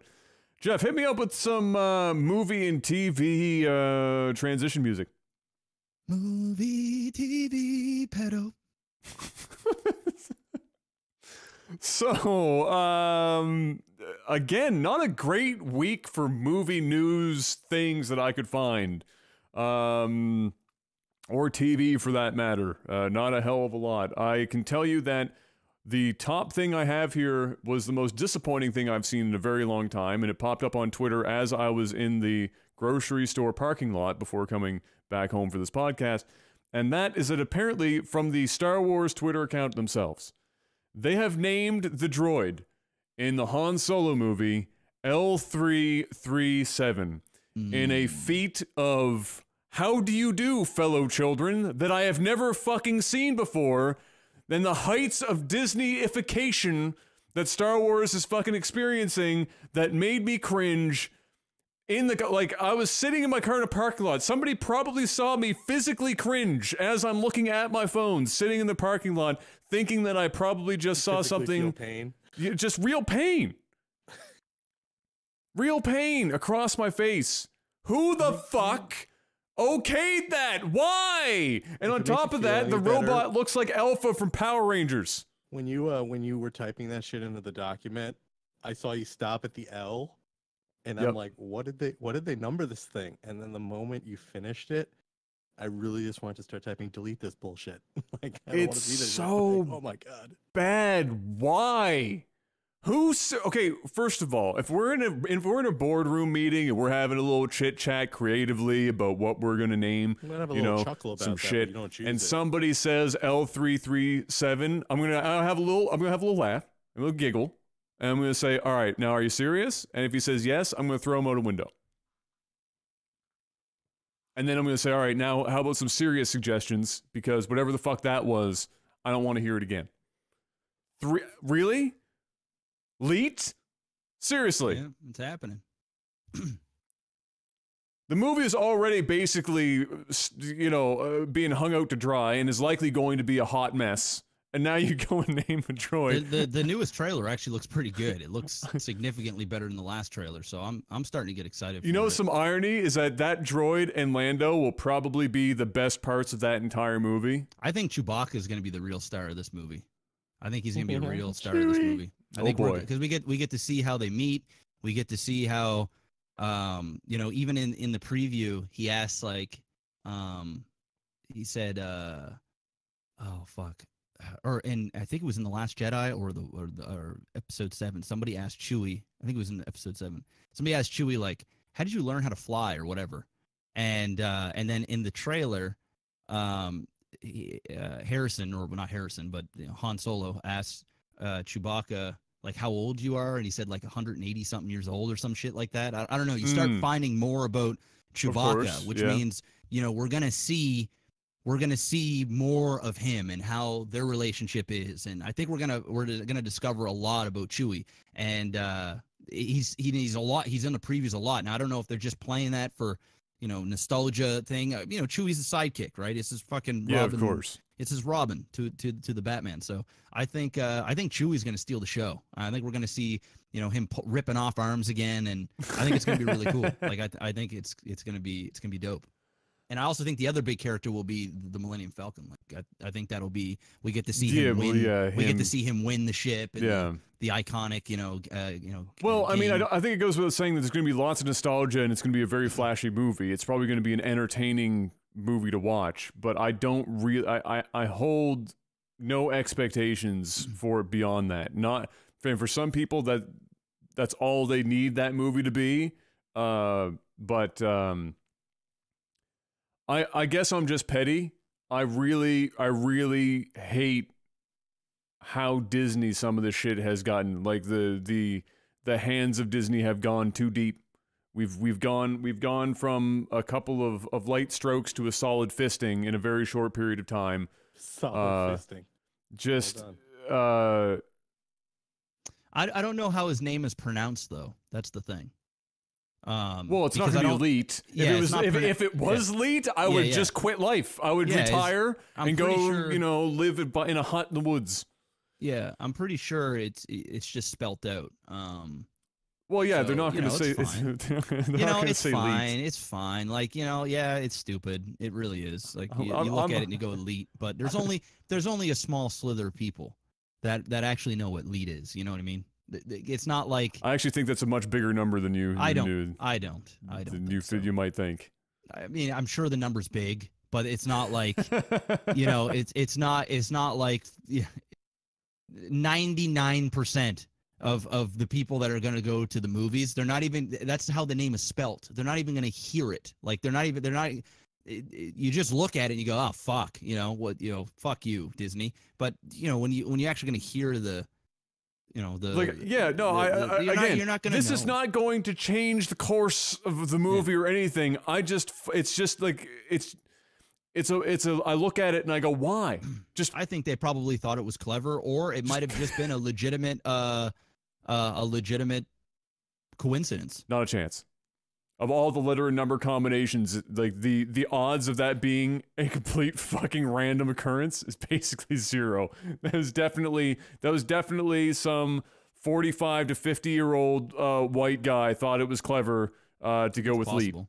Yeah, And that's probably what it and was. it's likely, yeah. It doesn't bug me any. It's like whatever. It doesn't make me not want to watch the movie any less or anything like that. I looked at it and two things happened. I cringed, and then my immediate thought was Luke Skywalker throwing his lightsaber over his shoulder, and I went, "All right, Disney." But it's just a droid. Like it's just gonna be this comedic thing that they're gonna try and sell toys. Well, it's their token droid, right? It's yeah, their and token that's droid. it. And we're not seeing this fucking thing in episode 9. It's just like a one-off standoff, alone movie, one character in a movie that'll probably get 15 minutes of screen time, and that's the show. Generally Hostile went with, they could have gone with 5318008 or boobies. When you hold the calculator upside down. I'm down for that. That definitely, yeah, absolutely. If that isn't, make sure those boobies are 18. yeah, exactly. At least. At least. At least. All right. Other than that, Jeff and I went to go see A Quiet Place, and we held hands and hugged each other when it got scary. I guess we can talk about it in generalities and not spoil anything. We can just talk about it a bit. If I was going to be like really honest, is that I liked the movie. But I think it was a little overhyped in terms of just how good the movie is. The movie, from a technical standpoint, has literally nothing wrong with it that I could pick out. From a technical standpoint, there's nothing there. But nothing grabbed me about the movie. I didn't really get particularly attached to any of the characters, despite the fact that it made some attempts at making that a thing. I didn't really Give us like a quick synopsis without like just like general okay, so the premise. general thing is some shit has gone down at some point in the not long ago when the movie starts. This is only like a handful, a couple of months basically. We don't whether they're wherever they came from, we don't know, but some creatures have shown up. And they really hate noise, like a lot. And so, anyone that's making noise has been mercilessly slaughtered, essentially. Oh. And, the human race has had to, we're assuming, we don't know how widespread it is or whatever, but in this area anyway, everyone has kind of adapted to the point where you can't, make any noise whatsoever or you're dead. That's the concept of the movie. Okay. So, great concept for sure. And they worked in, one of the younger kids is actually deaf, and they worked in, the sign language thing, and that was really cool, because it made sense in the context of the film, and probably also was kind of fun for people who are deaf in the theater, because how many times does that demographic get any shine in any appreciable way? So that was a really cool function that it kind of served within the story, but it just didn't do anything for me. I'm hard to scare anyway, but it didn't really have. There wasn't.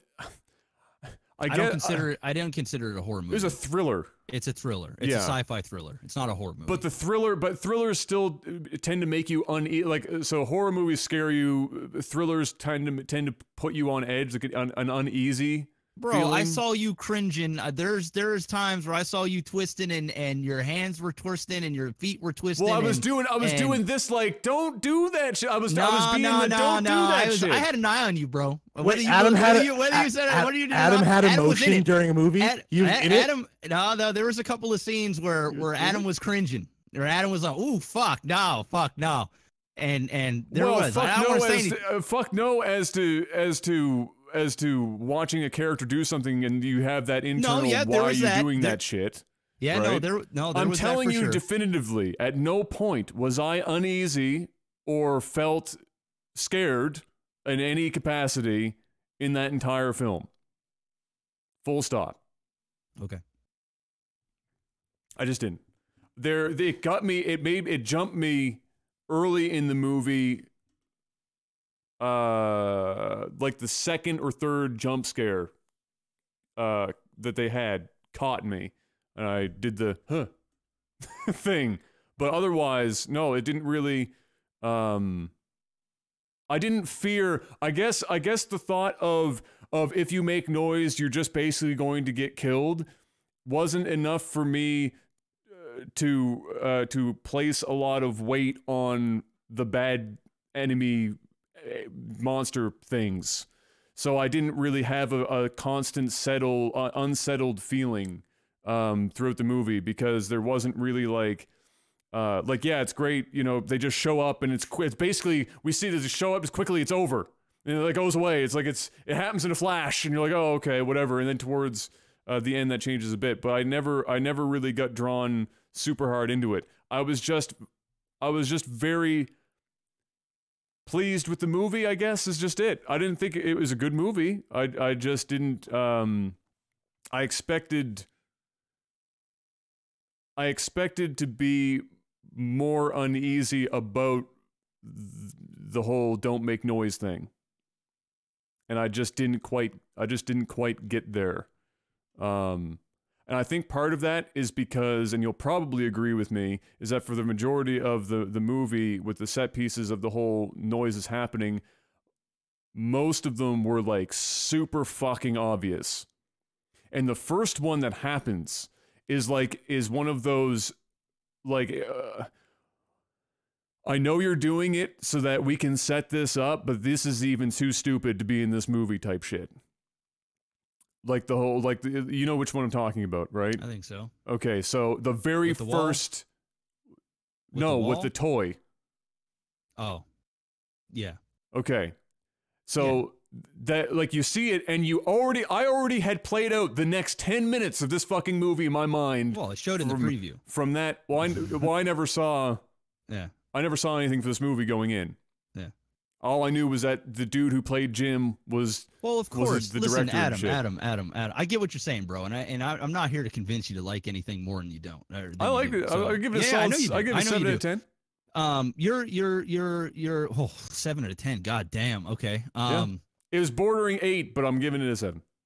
Wow. Okay. Because the last 3 points for me at a 10 is based on like how I actually feel about it. The first 7 is like technicality, and then the last 3 are how I really felt about it from like an emotional standpoint. Yeah. I get it. Like there were setups that were obvious, but that's how else do you set it up, right? Like, you know, you want the audience to figure things out as it goes along. They want you to be aware of what they're not aware of. And that's what creates tension, because you know what inevitably is going to happen, and you're wanting to yell at the screen saying, "What the fuck? No, don't do that."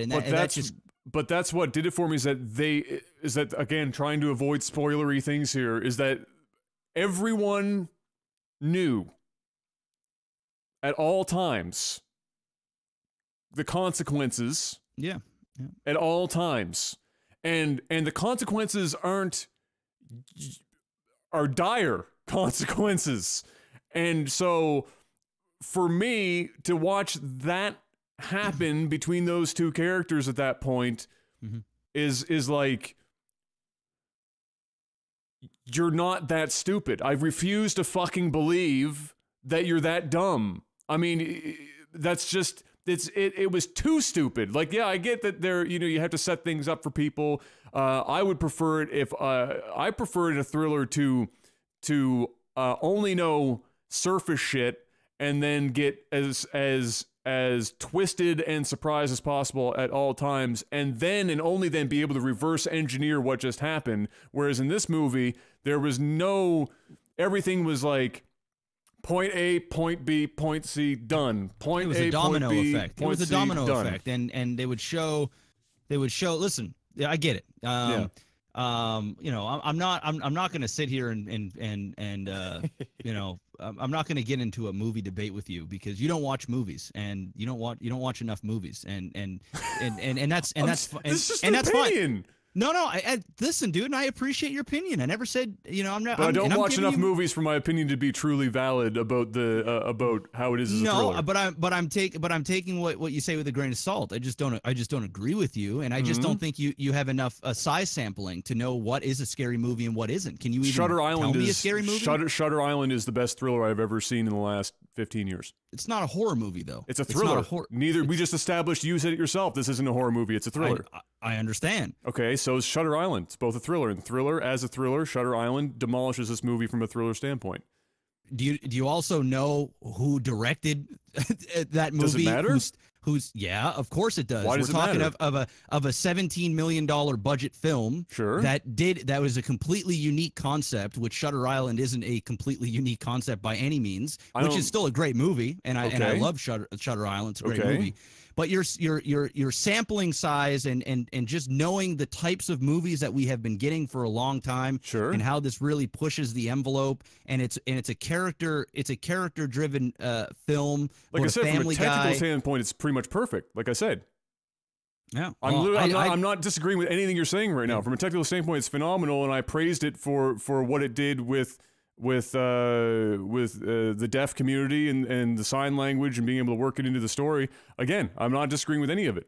Technical standpoint, pretty much perfect. I had nothing that I could pick apart on it. It's just that for a thriller, for me, it didn't grab me in the way that I like thrillers that I have watched in the past, however many thrillers that might be. Maybe I've watched 15 thrillers in my life and I need to watch 400. I don't fucking know. But in that respect, it didn't grab me. So from a technical standpoint, bang on. But beyond that, I was just kind of like, yeah, good movie. Yeah, but I prefer the personally the version of delivery of thriller that a Shutter Island did. I'm not saying, I don't care that Shutter Island had a $4 billion fucking budget, so it looked, from a technical standpoint, it looked fancier, it had better effects or whatever. I don't give a fuck.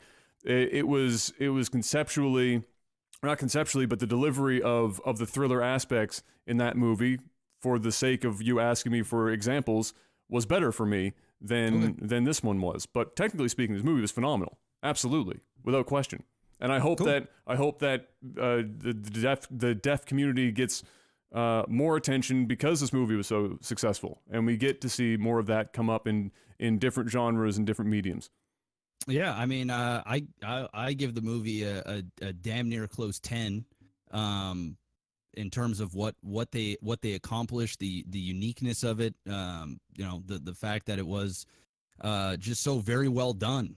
You're just not into the setting up and the I guess you like more of a thought provoking, slower burn. I just don't want it to be so obvious. I just want it less obvious. No, I don't need to be 2.5 hours. I just want it to be less obvious. And that's fine. I mean, it's a sci-fi thriller, right? It's like going to watch Alien, and you're like, well, I wish these characters would act just a little bit better. You just got to kind of know what movie you're watching.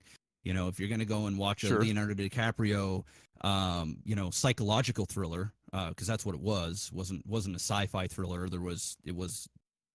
It's a completely different movie. Sure, it's in a realm of the same kind of genre, I guess. It's like saying, I prefer an M. Night Shyamalan. Well, it's a completely different type of thriller. I mean, it's you're looking for a twist. You don't want something that's so obvious, and you're sitting there trying to figure out what the fuck the whole movie's about, and then it just kind of hits you at the end, kind of like Shutter Island does. It's like, oh wow, I didn't see that coming. It's clever. Shyamalan's having good movies again. Yeah, well, that's cool too. But for the type of movie that that it was. I mean, for one, it crushed in the box office, made $50 million opening weekend, which is absolutely fucking insane. Yeah. I'm super happy that it did. I'm thrilled for them. It's doing great. Critics absolutely, love the film. A lot of the audience is the same. It commanded people's attention. We were in a almost a sold out auditorium, and everybody was quiet. Dead quiet. Everybody was it did exactly what it was supposed to do. Supposed to keep you on edge. It's not, in my opinion, it's not supposed to scare you. It's supposed to make you uneasy and yeah, that's what it's not about does. it's not about the jump scares. It's more of how is this family going to survive? And of course, they're gonna do questionable things at time. That's just how movies are. But yeah, I mean, I have a large sample size of these types of movies, and I can tell you, this does it just about the best. I'm not going to compare this to some of the best psychological thrillers that were ever made, like you. But for the movies that have come out in recent years, this is absolutely demolished, without a doubt, in terms of uniqueness, acting, everything. It was a decent payoff. I just loved it in general. Now, I'm not saying people can't enjoy it or people can't love it as much as I can, but I'm just, giving my opinion on why I thought it was why I thought it was great. And I think everybody, if you're into sci-fi, if you're into thriller, if you're into even horror to an extent, I think this is a movie to run out and see in theater and enjoy it. And anyone who's even remotely into either of those genres should 100% go see it for sure. Yeah, absolutely. I loved it. I thought it was good. Thought it was great. Actually. Yeah, this is good stuff, and I'm just happy for him because he's just a likable dude in general to begin with, and it was great also to be able to see him do that with his wife and smash it like they did. Was awesome. And how often does a movie like that get to do that well at the box office? It's not very frequently that it does. So obviously it's doing its thing. It's kind of like, in some weird way, it's kind of like Jaws, where it's not like a movie necessarily that you would think would have such huge appeal because of the genre that it's in, but then it just goes and does huge numbers anyway. So. Congratulations! Jaws, did you guys watch the trailer for Jason Statham's newest shark movie that's coming out? I have not. Oh my god! Wait, Jason Statham has a shark movie coming out? Oh, and sharks are the new thing, man. And it's about the world's largest dinosaur shark. It was like a real shark. So this is actually just Jaws 2.0. Oh, this is like Jaws on steroids. Well, okay, it would have to be, but this is Meg. Okay. This is going to be the guilty pleasure movie of 2018. Okay. This is a movie that you're just not going to want to not see. It's just, they're stroking China's dick so hard in this. Like, they're going after the China fan base, as pretty much every movie is these days. And it's just the megalodon. That's what it's, the megalodon. Yeah, that's the name of the shark. Or the type of shark. This thing looks absolute. It just looks amazing. It just looks amazing. Like, Jason Statham plays like a scientist, and it's like, one of the most, like, it's like, dude, I'm not buying you as a scientist It's possible for him to be a scientist. What? This is the most range Jason Statham is not a goddamn scientist. What fuck kind of horror movie is this? Yeah, that's pretty funny. It looks great. It looks great. And the music choice and everything, dude, it's gonna be oh my God. Pretty awesome. The only science that Jason Statham is interested in is the sweet science of punching people in the face. Who's gonna pull off the shark better, Jason Statham or Samuel L. Jackson when he got eaten by that shark? So Samuel is gonna win every time. Yeah, but probably.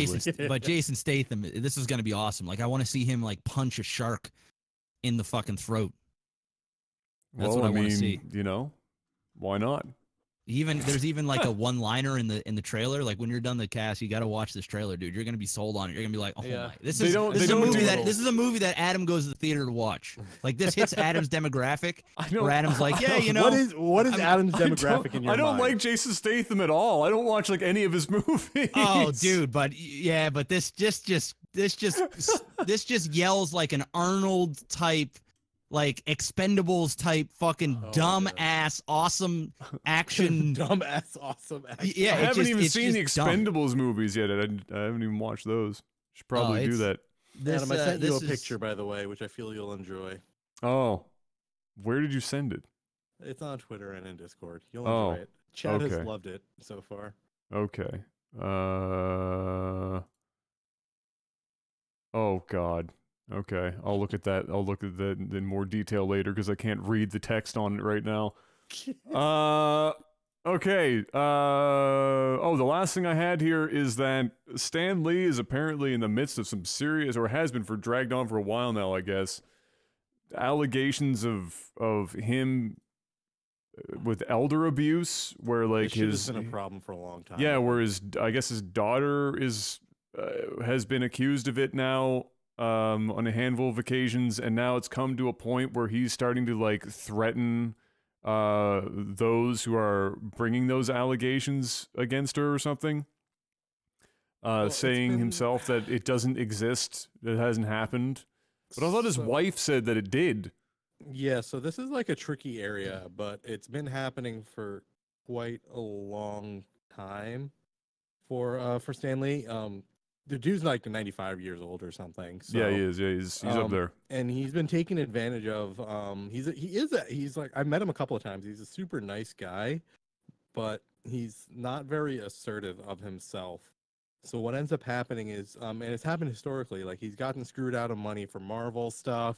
He's gotten, like, his bodyguard was like embezzling money from him for a long period of time. He didn't realize it. His daughter has a well-documented and extensive spending habit, like tens of thousands of dollars a month. Yeah, didn't she have like 40 grand a month and run up on credit card shit on his cards? It's a common thing, and she also has like the emotional maturity of a toddler with temper tantrums and shit whenever she doesn't get her way. Now the problem is, so Stanley doesn't have a lot of time left, which is understandable. Stan Lee hasn't had a lot of time left for about 10 years. Yeah. He's also kind of more or less on his own at this point after his his wife His passed would away. deal with a lot of this stuff for him. Yeah. But now he's at a point where he doesn't want to alienate his daughter. Mhm. And he's kind of ended up in a point where his daughter and other, I'm going to use air quotes for associates, have kind of alienated him in a way where people that were loyal to Stan for long periods of time, like not just like his attorneys and like other friends and stuff, but like people who used to work in the house and take care of him, like gardeners, maids, and other people in the house were systematically kind of pushed out and pushed away. So he's been kind of isolated. And if there's actually a lot of documentation on this, like some pretty skeevy people have been brought in around him, including Tobey Maguire's brother as an accountant, to like kind of manage his finances in a way, but they're kind of filtering more and more towards his daughter and other things. This all came to light because there was an incident about a little over a year ago with his wife and him, where his daughter pushed his wife and injured her, and he got super pissed and like threatened to cut her off. And then she attacked him too. And shortly thereafter, there's a whole big thing. But then very abruptly, he decided he was going to drop the charges. Wasn't there a video done that was recorded yeah. by his daughter where he was saying that these things didn't happen? Yeah, so what ended up happening was his lawyer, out of concern for him, they went over and they published this, they put out a full statement and everything. But then Stanley walked back from the statement again after he was kind of put in close proximity. He's a people pleaser. So after he put him close proximity to his daughter and other people around her, he eventually backed off of those claims and then kind of fired the attorney and all the other stuff, even though this guy's been with him for like decades. So it gets messy, and it happens to a lot of old people. You know, the people who are taking care of them, they're kind of stuck. They're like, if I alienate my daughter, who's going to take care of me? Who am I going to have? If he alienates these people, who's going to be? You know, these are the people that are here, and I'm scared to let them go because you know what's going to happen to me then. So they kind of get put into this like weird Stockholm situation where they don't want to like scare or threaten the people that are nearby, even though they are the ones that are harming them. And that's why you don't always hear about elder abuse, or it's hard to find. Because, you know, Stanley doesn't have anyone else left. It's his daughter. So it's kind of a fucked up situation. Yeah, I mean, it sucks. I mean, that's just it's none of our business, honestly. Like, I even hate talking about shit like this because it's like it's family drama. Just the guy's worth hundreds of millions of dollars, and He's only worth about 70, dude. Oh, dude, he's got to be worth way more than $70 million. No, he's 70. He got ripped off, dude, for years. He's down to 70. Well, tough Stan Lee, man. It's only worth $70 million plus whatever rights he's holding and whatever, he gets about $1 million a year from all his Marvel stuff.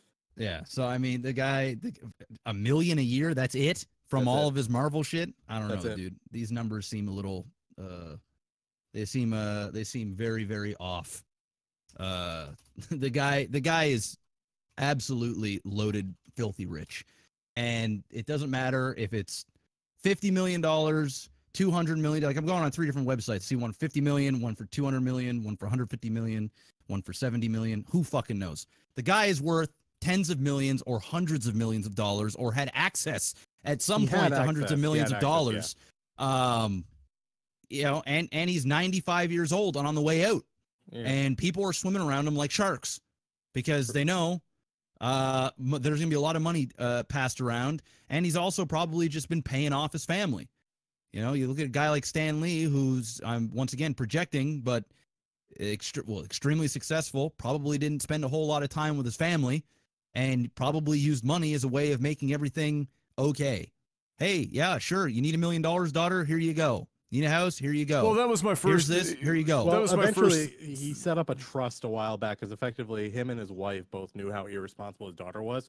So they pretty much set up a trust that's like, you get this amount of money every year, and like to keep her protected, because him and his wife were positive that the moment he dies or they're both gone, she's gonna end up like homeless pretty much because she's gonna spend it all. Well, who cares? Like, here's my first thought when I read this story. Okay, you know, not to take anything away from Stan Lee, who is probably a very nice gentleman. I've never met him in my fucking life, but he doesn't seem like a bad guy, despite the fact that there will never be a solid conclusion to the whole, you know, did Stan Lee actually come up with half the shit for Marvel? Whatever. Yeah. That shit aside, okay. If your daughter, who is at this point, how old is this fucking 67. daughter? Okay, all right. If by 67 your daughter is still acting like she's 7, then as a parent, you done fucked it up somewhere multiple times over. So,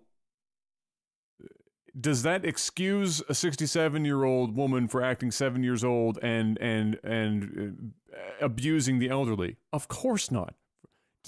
Ironically, she's considered an elder at this point herself. Yeah, she says it herself. This is like watching 70-something years old. This is like watching, you know, Betty White and some other fucking old woman fight it out on YouTube for money. Like, it's like Celebrity Deathmatch Geriatric Edition. This is everyone's friggin' old as hell, probably using walkers.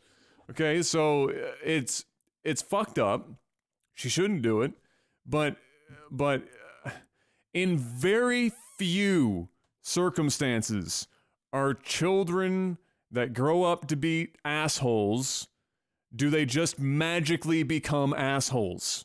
You have genetic personality traits imprinted on you that increases your chances for certain things to be magnified, for sure, but ultimately your parents and your environment up to a certain age of personality formation and forward The whole nature are your nurture things. are your checks and balances for life. So you know, at that point, yeah, Stan and his wife probably fucked up somewhere, and like Jeff said, odds are Stan, being who Stan Lee is, was likely an incredibly busy individual. And like a lot of very busy parents, they often default, especially if they're kind of a socially awkward individual to begin with, they kind of default to, here's some money, go have some fun, I'm sorry I was gone for the last 6 months, right? Like that's... Yep. I mean, we grew up with people that way. Everyone knows somebody that's experienced that kind of parenting, and very rarely is the person who experienced that parenting not caught some of the fuckery in some way, shape, or form. It's difficult for that person to rise above without some sort of anchor outside of the mom and dad. You know, maybe you have grandparents that are your anchor. Maybe you have friends, family who are anchors. Or a teacher or something. But if you are void of that shit, then what are you gonna do? You can't, like, yes, she shouldn't do it, and she should be like, if she has done these things, and she should be dealt with accordingly.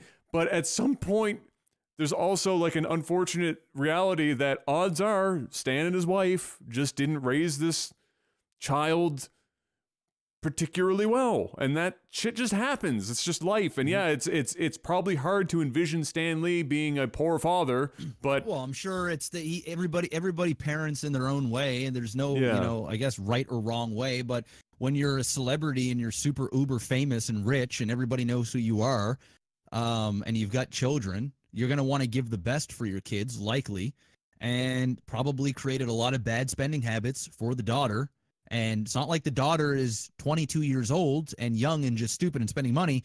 She's 67, which means there's probably 40 years, 35, 40 years of her with these atrocious spending habits and these blank checks that her father and her mother has been writing for her entire life, and it's all she knows.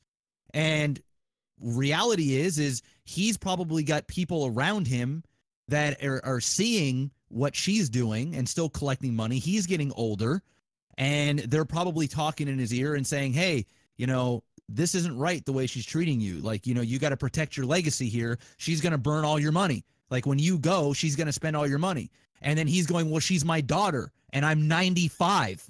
Like, you know, who gives a fuck? Like, who gives a fuck about the money at this point? Do I want to sacrifice my relationship with my daughter over money, and I'm going to be dead here within the next 5 years, you know, if I'm lucky? Like, you know, money at this point is whatever.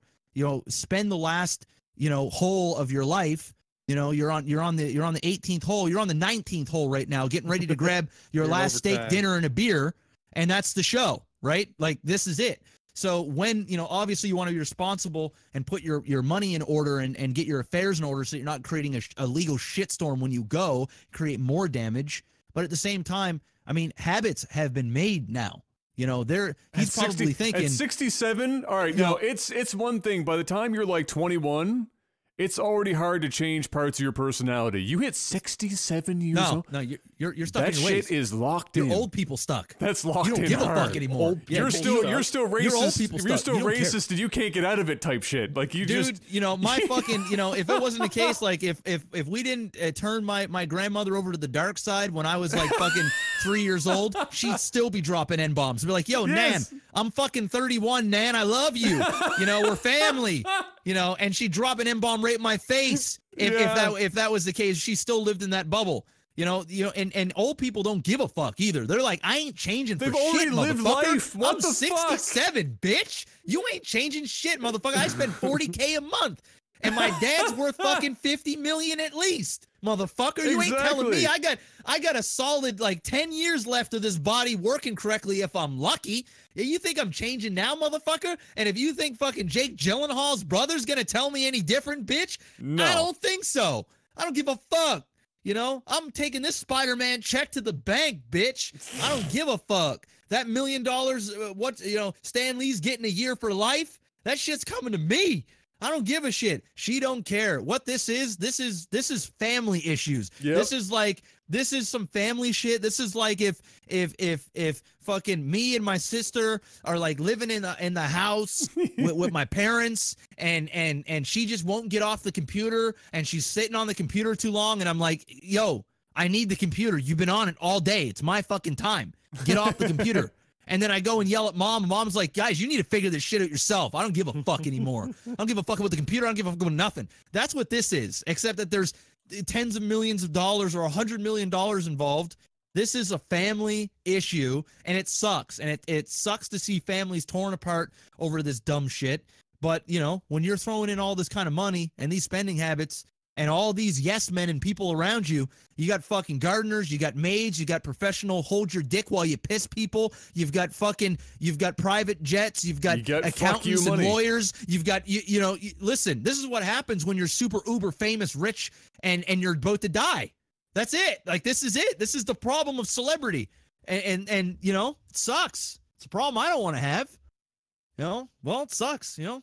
Let the old people fight it out, man. That's it. I feel bad for Stan Lee. I'm sure it's an emotional wreck. I'm sure he probably doesn't care about the money at heart. He probably just wants to, you know, die with dignity and have a relationship and have his family hold his hand on the way out. And everybody's, you know, it's great. And there's a shrine and a series of a Marvel magazine, Stan Lee starring in it after he passes, and he's celebrated and everything's great. I'm sure that's the picture he would love.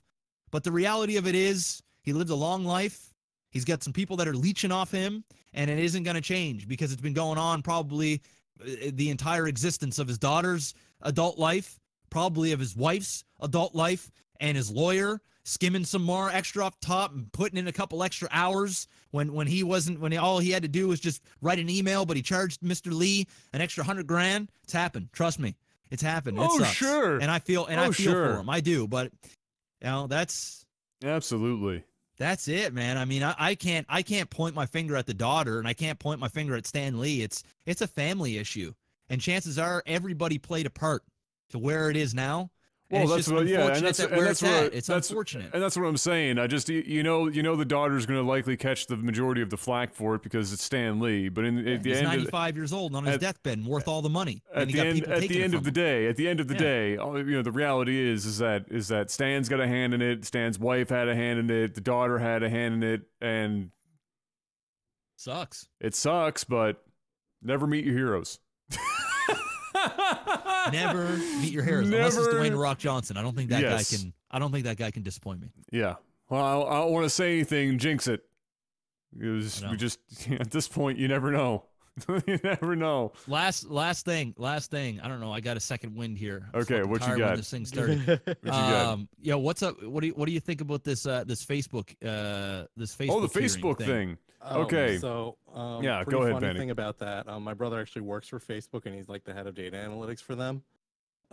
So he was telling me as they were watching the hearing, whenever Zuckerberg would say, "I'm going to take that back for my team," you just hear like a chorus of "No." The whole team's going, "Fuck." Because his team's the one that has to get all the data. Yeah. It's like shit. Okay, so you know, and put aside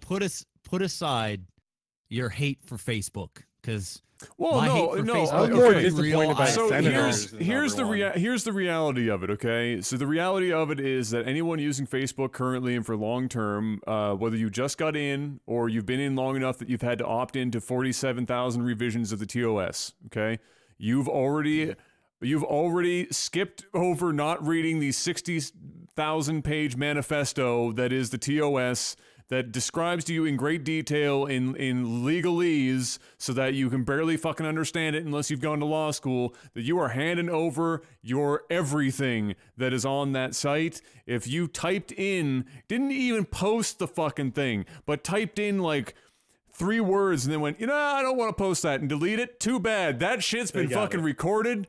They know everything that is on there, okay? That's gone. That's not yours anymore. You might think it's yours, and morally you might think it's yours, but tough shit, you didn't read the fucking TOS and you wanted to be a part of the movement that was Facebook and social media. This is your payment. Because if you think that anything's for free, especially social media, you're fucking high as a kite. Not a chance in hell. Big data is where all the money is, and Facebook is making big fucking money off of big data. It's not making money off of ads, which Mark will say there in his little deposition where it's like, so Mr. Zuckerberg, how exactly can Facebook be free? Well, we display ads.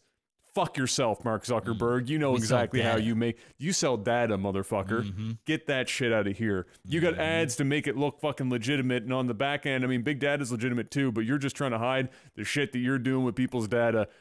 Don't fucking lie to that shit. That's bullshit. But well, he didn't lie. No, he didn't lie. He didn't lie. He's just not telling. He's not telling the full truth. Guys, they actually don't sell data. If he got up there and he lied in that panel, because he said the words. Well, no, it's not that he said they don't.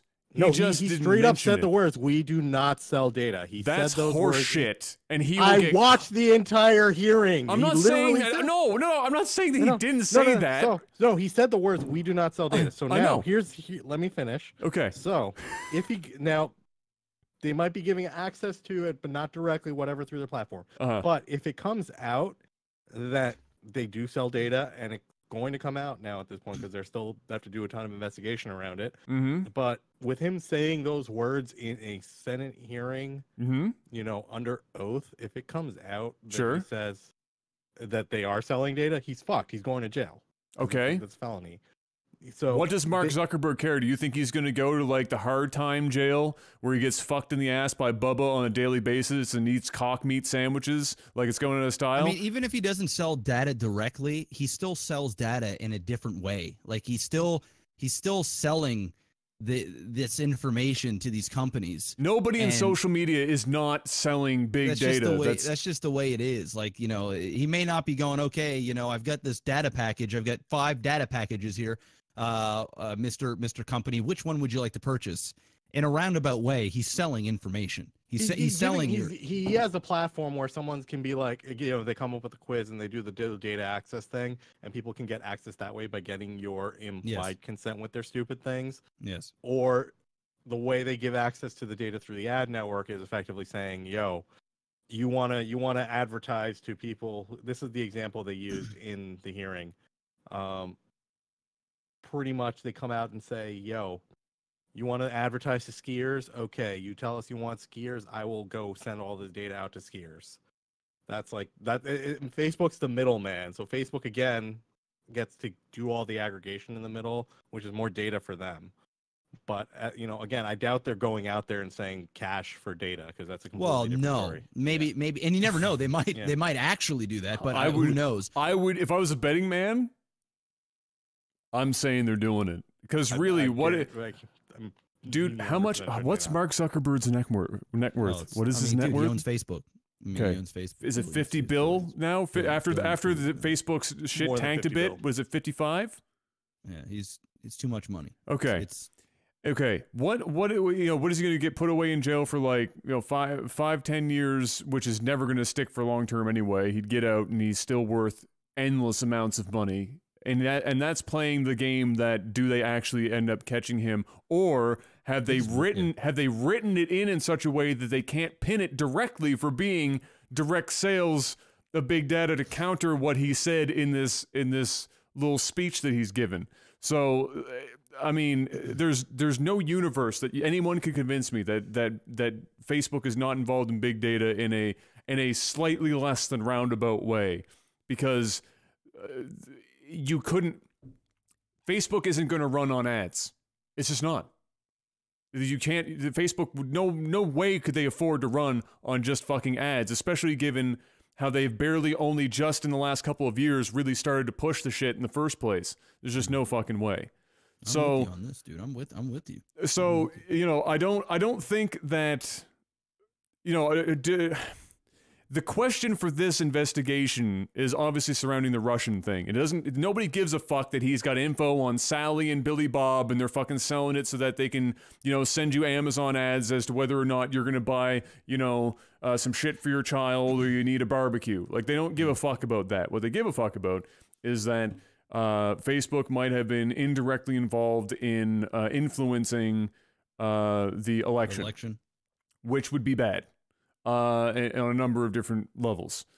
So on that front, regardless of the terms of service, that just doesn't fucking matter anymore for anyone really at this point. It's did they knowingly have you know, a hand in that becoming a reality? And I don't mean knowingly as in they themselves went and made it happen, but they knew that it was a possibility, or that they had flags pop up, and that, you know, it can be proven that they did not act upon those flags in a reasonable capacity, then they're fucked. It's a lot of corporate naivety more than anything. Yeah. Like, and at that point, pretty much like, oh, we're invincible, they're not going to use it like this, and then they got fucked on. And then I guess the reality here is, who's going to believe that Mark Zuckerberg and the fucking titan that is Facebook has that much corporate naivety? Who's going to believe that shit? No one. Because you'd have to be fucking stupid and naive yourself to believe. Mark Zuckerberg. To believe that's the case. Extremely intelligent individual. Yes. He knows exactly the type of power. Oh, he knows what he's doing. You know, he's also very left wing as well. So, you know, a lot of the stuff that he bans and shit, you know, it's got a political slant. Without a doubt. Yeah. But here's the thing. Nothing's going to happen to him. Literally nothing is going to happen. They're going to probably try and come up with some, you know, lobby some kind of law. And he wouldn't even agree to it. I listened to hours of this shit, and they were like grilling him on, you know, well, would you consent to something like this? And he was like, well, you know, by principle, yeah, by principle, but, you know, it's something that, you know, I can go back and talk to my team about, and we can discuss this. He would never. He didn't commit. You never commit to anything, because as soon as he commits, then it's the headlines. Like, you know, Facebook is changing its policy and blah blah blah. Like, he's not a dumb guy, and he did answer all the questions. You know, some of it you could tell he just didn't want to answer. And he doesn't have to answer everything. Like, he doesn't have to go there and you know, he can play naive and dumb. Like, he can. I mean, what are they going to say to him, right? I was more concerned about the questions that Congress people were asking. Oh, like, they're stupid too. I would listen to some of them. I'm like, holy shit, stupid. Not just about tech. The representative from South Carolina started asking about, what is Facebook going to do to enforce the First Amendment rights of, you know, citizens trying to speak their mind. I'm like sitting there like, this motherfucker doesn't even know what the First Amendment is. Yeah, Facebook's a fucking private company. They can do whatever the fuck they want. When it comes to people saying shit on their platform. All this stuff, like, fairness. Whenever these panel things happen, okay, and it's tech related, all it shows is that the country is run by people who are too fucking old to make decisions that involve the things that dramatically alter the course of the fucking country based on technology. You can't fucking do it. Mr. Zuckerberg, I'd like to be added to the list of rural broadband updates, please. Thank you. Like, you can't be serious. Like, the questions coming out of these people's mouths, they didn't even have the wherewithal to have an intern who's under the age of 84 to be able to write the fucking questions for them, because they obviously don't understand what's happening. They don't have a single clue. And these are the same people that are writing in laws that are basically fucking the internet long term. Yep. So, you know, it's revealing. It's revealing in that regard. It's revealing in to the general public who didn't read the terms of service, because who the fuck does? You know what's really going on here. If they listen to what Mark's been saying. But people were super mad. Like, I was on Twitter and people were just like, fucking boycott Facebook, stealing my information and all this other stuff. Like, I mean, people. Well, it's because they don't. But it's because they don't know, because they don't read it. Because who did? Did you read it? No, I didn't read it. I mean, we understand at a level. Implicitly knew what we were doing, but we're not the majority of people. I mean, even people that use social media more than we do. You know, you got the high school girls that live on 5 different social media websites. They don't fucking know. That's on them. Yep. Well, obviously it's on them. I'm not saying that it isn't, but what I'm saying is, you know, they don't fucking know.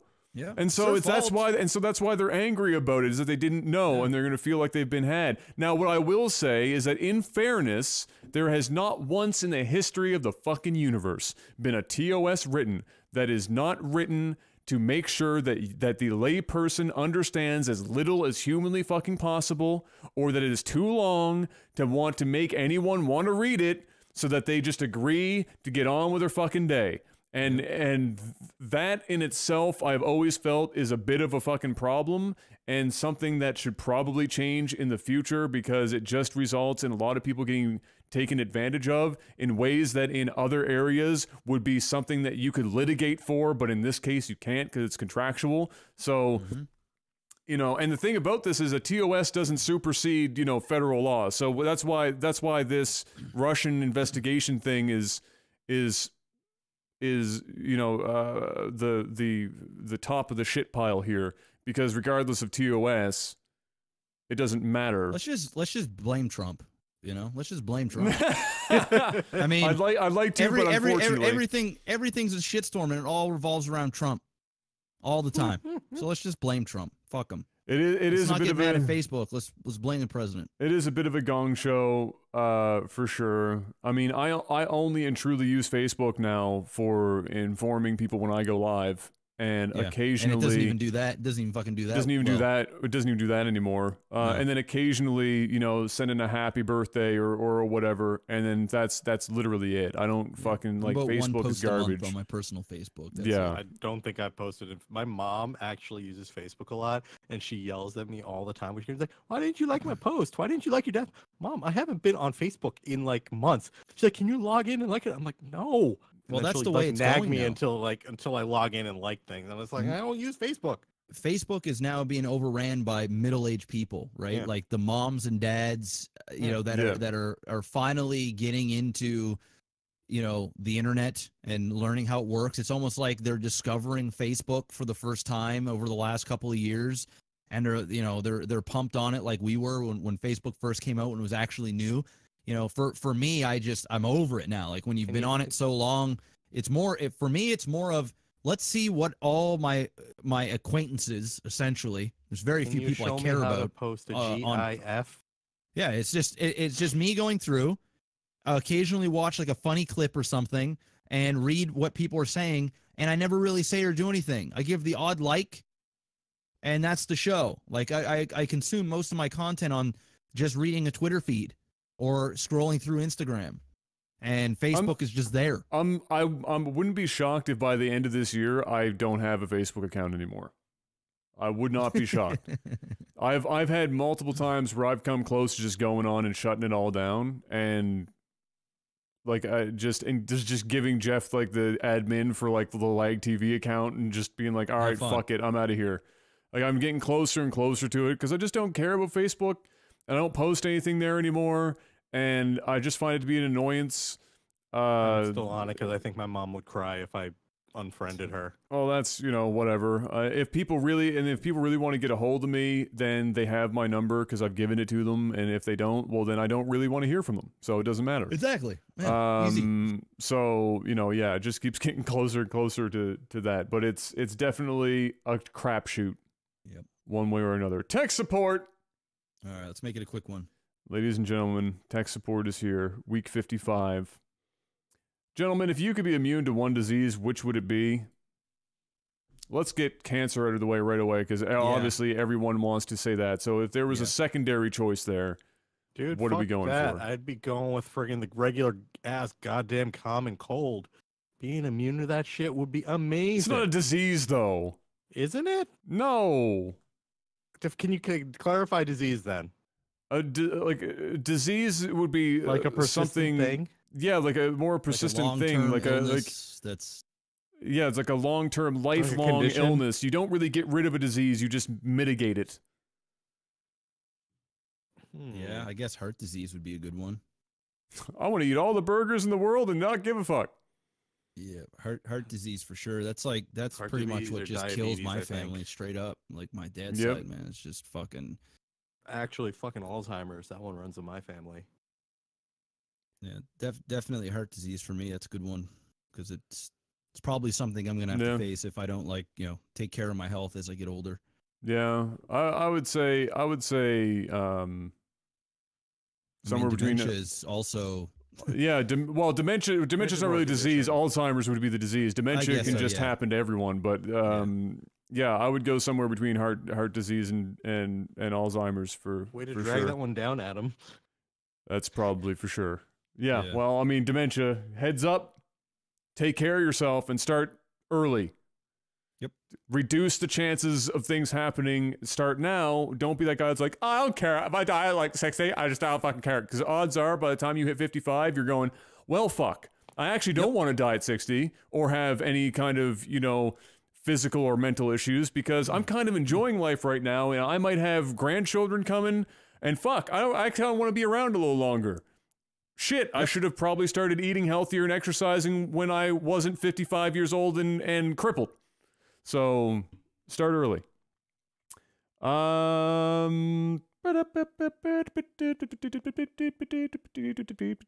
play. That was from Mishitaki, by the way. $70 lifetime supporter. Billy Button asks, who is also a 90-time life supporter, you're placed into the world of Ready Player One. What would your avatar be for the Oasis? Mine's gonna be Vegeta. Okay. I'm Vegeta. I'm John Wick. Ooh. That's pretty fire. Yeah, it is fire. Yeah. Fuck, I was gonna take Neo, but I can't do that now that you're. Oh yeah, I already had laid dibs on Keanu Reeves. Now you're fucked. Fuck it, I'm going with Goku Pikachu from VR Chat. Perfect. Fuck. Get the fuck out of here. Close second, Dwayne The Rock Johnson. Or actually, no, this one's a good one from chat for me. Team 4-star Popo. There you go. I don't know, man. All I can think of is just Vegeta. That's it for me. John Wick would be my number one for sure. Fair enough. Here you I'll throw in a third place one. I'll go Jean-Claude Van Damme in Bloodsport. Chuck Norris. Nobody wants to be Chuck Norris. Don't Yeah, I suppose. That hairy ass ginger motherfucker. Nobody wants to be Chuck Norris. Could roundhouse kick for days, bro. Yeah. Pick one more. Yeah. Let's see.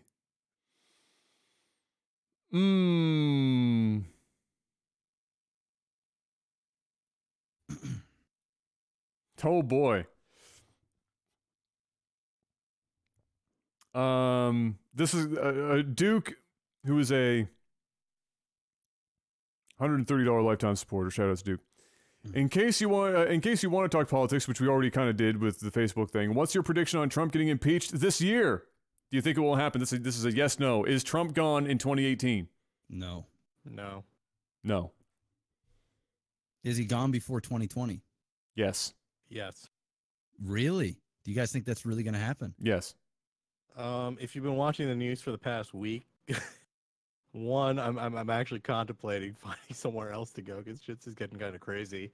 No, but there's just been a lot of stuff circling, and it's all going to kind of come to a head really quickly. I think the proceedings will begin in 2018, and then I know his lawyer got fucked and like they seized all of his shit. So the Speaker of the House does not say they're not running for re-election unless something's going down. Paul Ryan was like, I need to get the fuck out of here and go to Maui. Yeah, he's pretty much like, I'm not running for re-election. Peace. Like that's like a big deal, especially when you're Speaker of the House.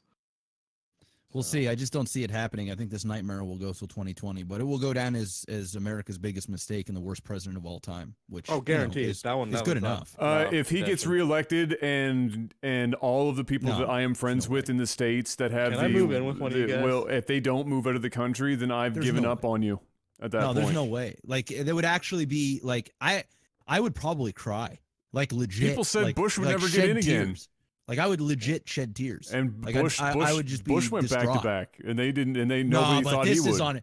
This is on another level. Yeah, but but this is like, look, but this is like, America.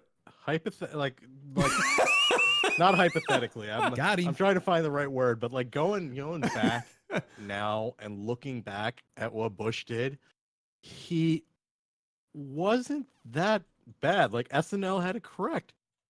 he wasn't terrible. He wasn't good. Nah, I'm not about But he to. wasn't I'm terrible. not about to sit here and resurrect George Bush and bring him up into the fucking echelons of mediocrity here. You almost can after you see Donald Trump though. Well, That's the Yeah, sad when part. you see how Obviously. bad, when you Bush see how is like, bad yes, it can be. Yes, like- Trump. Yes, keep going. Keep fucking up. My legacy is people are realizing I'm not so bad. Like Bush was not like legitimately he wasn't a terrible person. Like he had bad policies and he wasn't the greatest president, but he wasn't like retarded in a terrible way. Like Okay, well, I'm not about to go down that road just because somebody came up Yeah. worse. It's not Yeah, about to okay. make me go, Yeah, oh, you that's know, fair. rose-tinted glasses. George Bush is a pretty good guy, not a bad president. That's okay. no. I'm You still disagree putting, I'm with still some put- things he did, I'm still but putting you know, W in like the bottom half of presidencies. Yeah, Trump would But- be the worst for sure. But you know what? Like given the choice between Trump and Bush, I'll take Bush right now. I mean, Like, Trump looks pretty much everyone look better, so it's not really a metric that you should use ever in trying to prop somebody else up because there is nobody worse than Trump. So at that point, everyone is categorically better, whether or not they were shit. So, you know, that's just reality, unfortunately. But yeah, I would say the proceedings really kick up towards the end of this year, and then before 2020, his ass is grass. I'm gonna say And by then June Crazy. we're gonna When was the start last time there was an hearing impeachment? Clinton. Clinton, yeah. Oh yeah, shit. So that was what, 20 years ago? Yeah. Oh fuck! It might Um, happen, man. It might happen. Yeah, but then you just get somebody who is arguably equally as insane but competent. Yeah. But it's not Trump. You know. Yeah, There's that. But it's Oh not no, Trump. dude! If we get Pence, we're fucked. yeah, that's a scary. The, Not bad, the but that's a- perfect scenario here is that for the Republican Party, they impeach Trump to not give Pence much time to do anything fucking scary, but at the same time still impeach him so that it saves face for the Republican Party. So they need to make it look like the Republicans want to get rid of Trump, but they also don't want to do it so that Pence has like a full year to really fuck shit up harder because he actually has intelligence while also being clinically insane. So that's the back and forth. That's the balance. I gotta That needs figure to out where happen. I'm moving if 2020 doesn't go my way. The Republicans basically need to become gray Jedi, and they have to let the past die. Yes. And there is no they have to just go down the straight and narrow. They got to do some bad shit. But we don't need to But- see any force projected George W. Bush showing up and fighting. No force fighting, projections. fighting Trump. We don't None of need that to see shit. that shit. You know, no elite drones, none of it, nothing. Just gray. I just looked over at chat and saw Deep State. I'm not going to read everything else. I'm going to hope and pray to God that was an ironic statement and just move on to one last quickie here. And that was, to be on a little lighter note, what was the best experience you ever had in a video game, gentlemen? Comes in from Blue Gree Gree, $80 lifetime supporter. Best experience in a video game. What you got? I'm thinking. There's a lot of them. I'm gonna the best experience.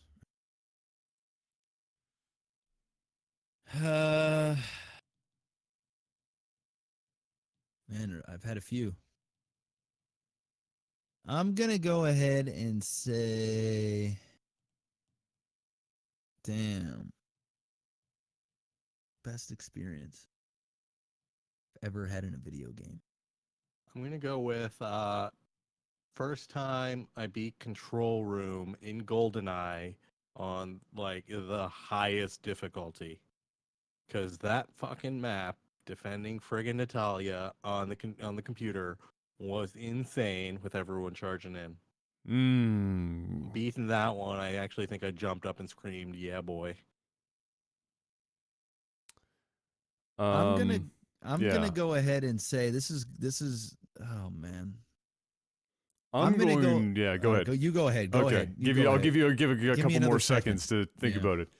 I'm gonna say my time both playing and before that watching Persona 4. That entire encompassing 10-month period was the most consistently positive experience I've ever had with a game. Starting from watching Giant Bomb's endurance run every morning before university, and then getting sold on it buying the PlayStation just to buy this game, to play it, and then playing it for 120 hours and getting the perfect ending.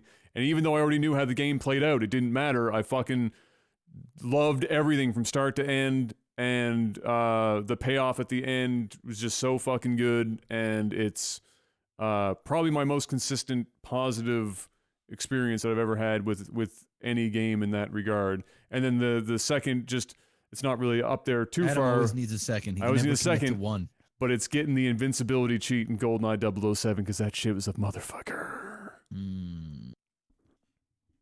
It was the last one I got. That one. I think my number one moment was, I even hate to put this in here, but it's got to be when I was playing League of Legends.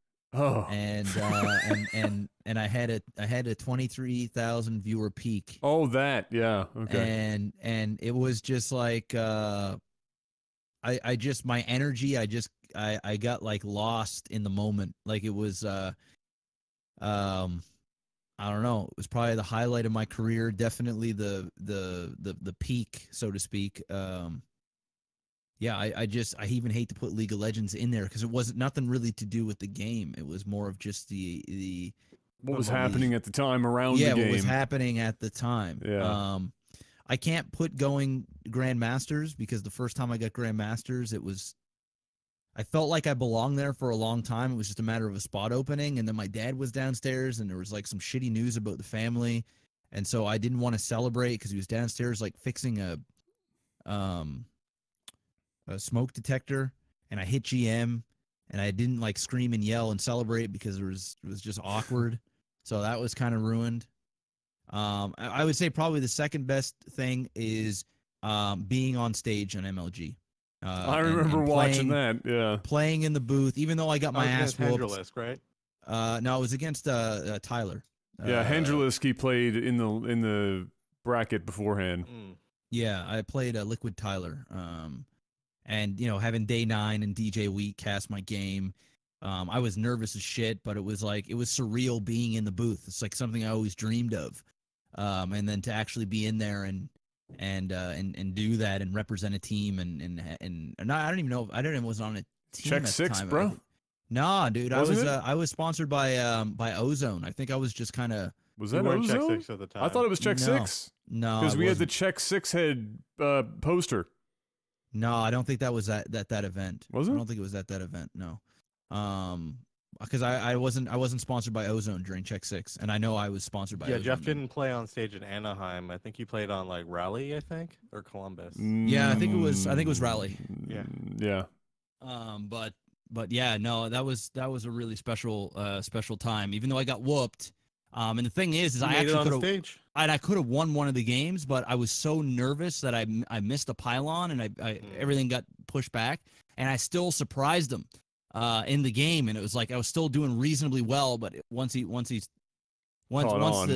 just snowballed and it was bad. But I think if I had done the build correctly, I would have got one game off him, which would have been amazing. But even though I lost, it was just cool. So you got to play the stage. Yeah, bucket list item. Yeah, it was sweet.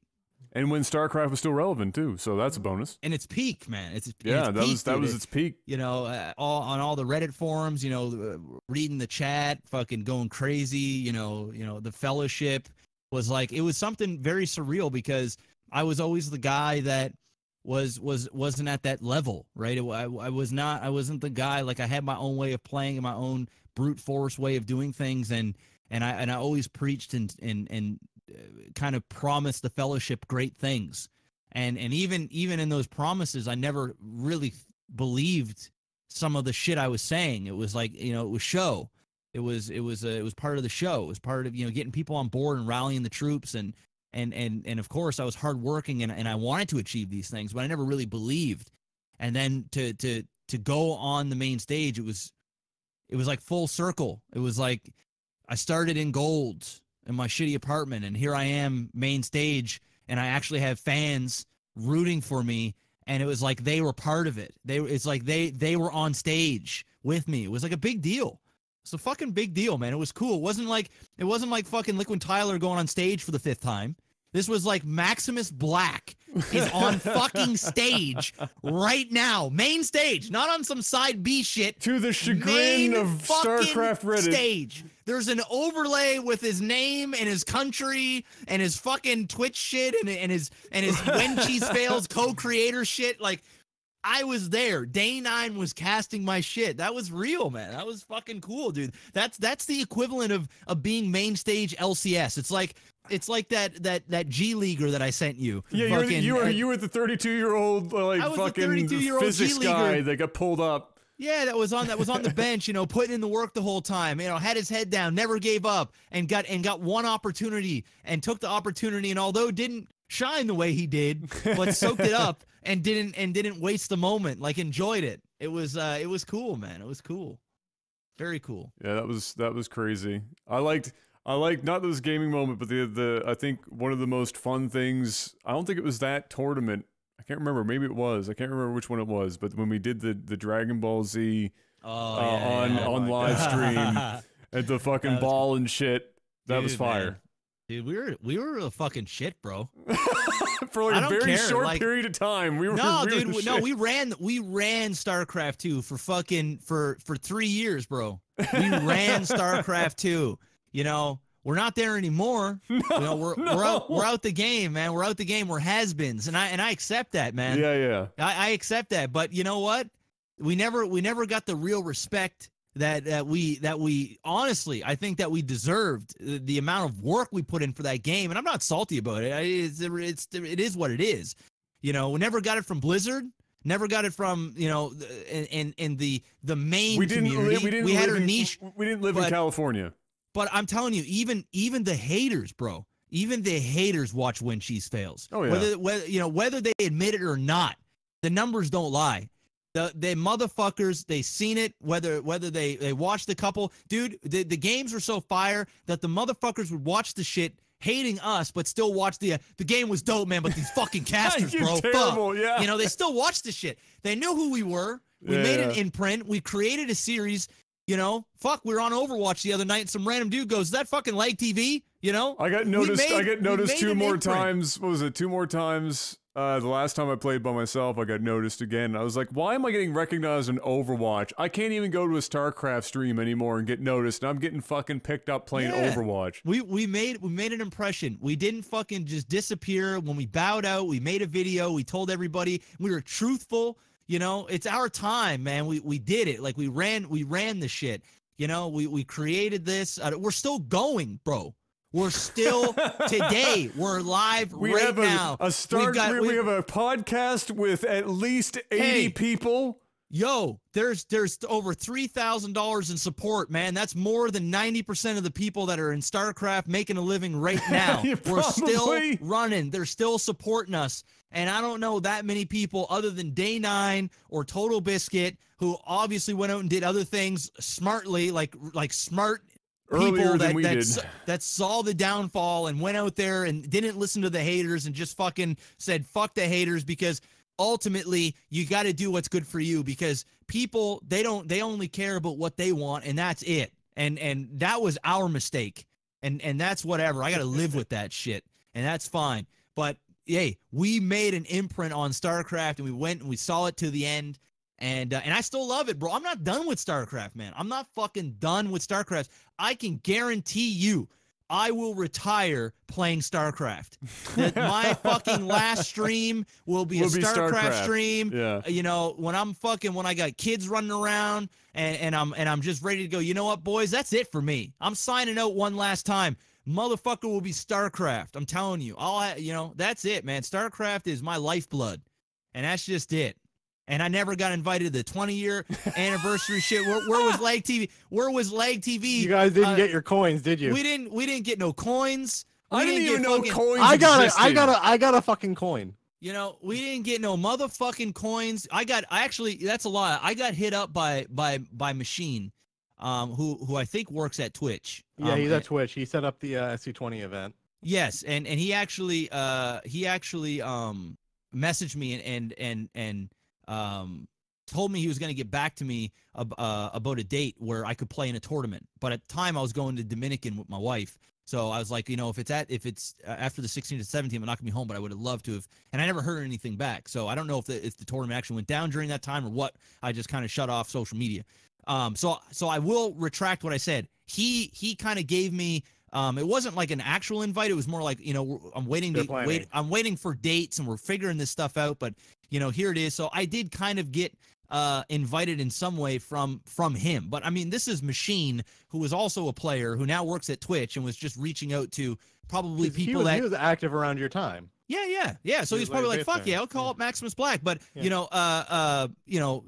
shout outs to Machine for actually reaching out. But Blizzard, fuck Blizzard, man, because Blizzard didn't say shit to us. I just can't be disappointed because I didn't expect anything. No, I didn't. No. I didn't expect anything either. Honestly, and it is what it is. But I'm gonna vent right now. Because I feel like I can. And we didn't get a mention.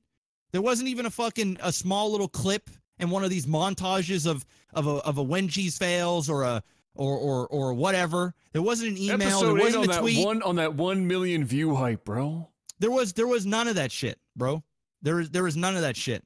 And it sucks. And it sucks because when I did go and hang out with Blizzard for ironically a Heroes of the Storm event, not a Starcraft one that I wasn't even invited to in the first place, and I was a backup, which through Team 2G, which I was basically because I was playing League and they were pushing a MOBA of HOTS, and I sat down with Mr. Morheim and the whole team, and what's his face there, the guy that lost a whole bunch of weight. He's cool as fuck though. Dustin Browder. Dustin, yeah, that guy's actually down to earth as fuck. Yeah, and so is Mr. Morheim. They're great people.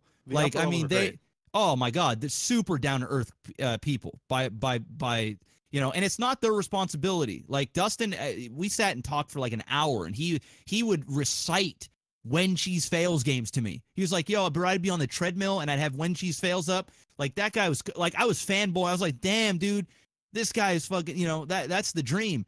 But all the community members, the ones that are running the show, the ones that are like, supposed to be doing their job and shit, we never got a mention. We never got an invite to anything. We never got nothing from anybody ever. Dude, and it the sucks. Heroes community team is phenomenal. I've gotten more love from the Heroes community team. Oh, me too.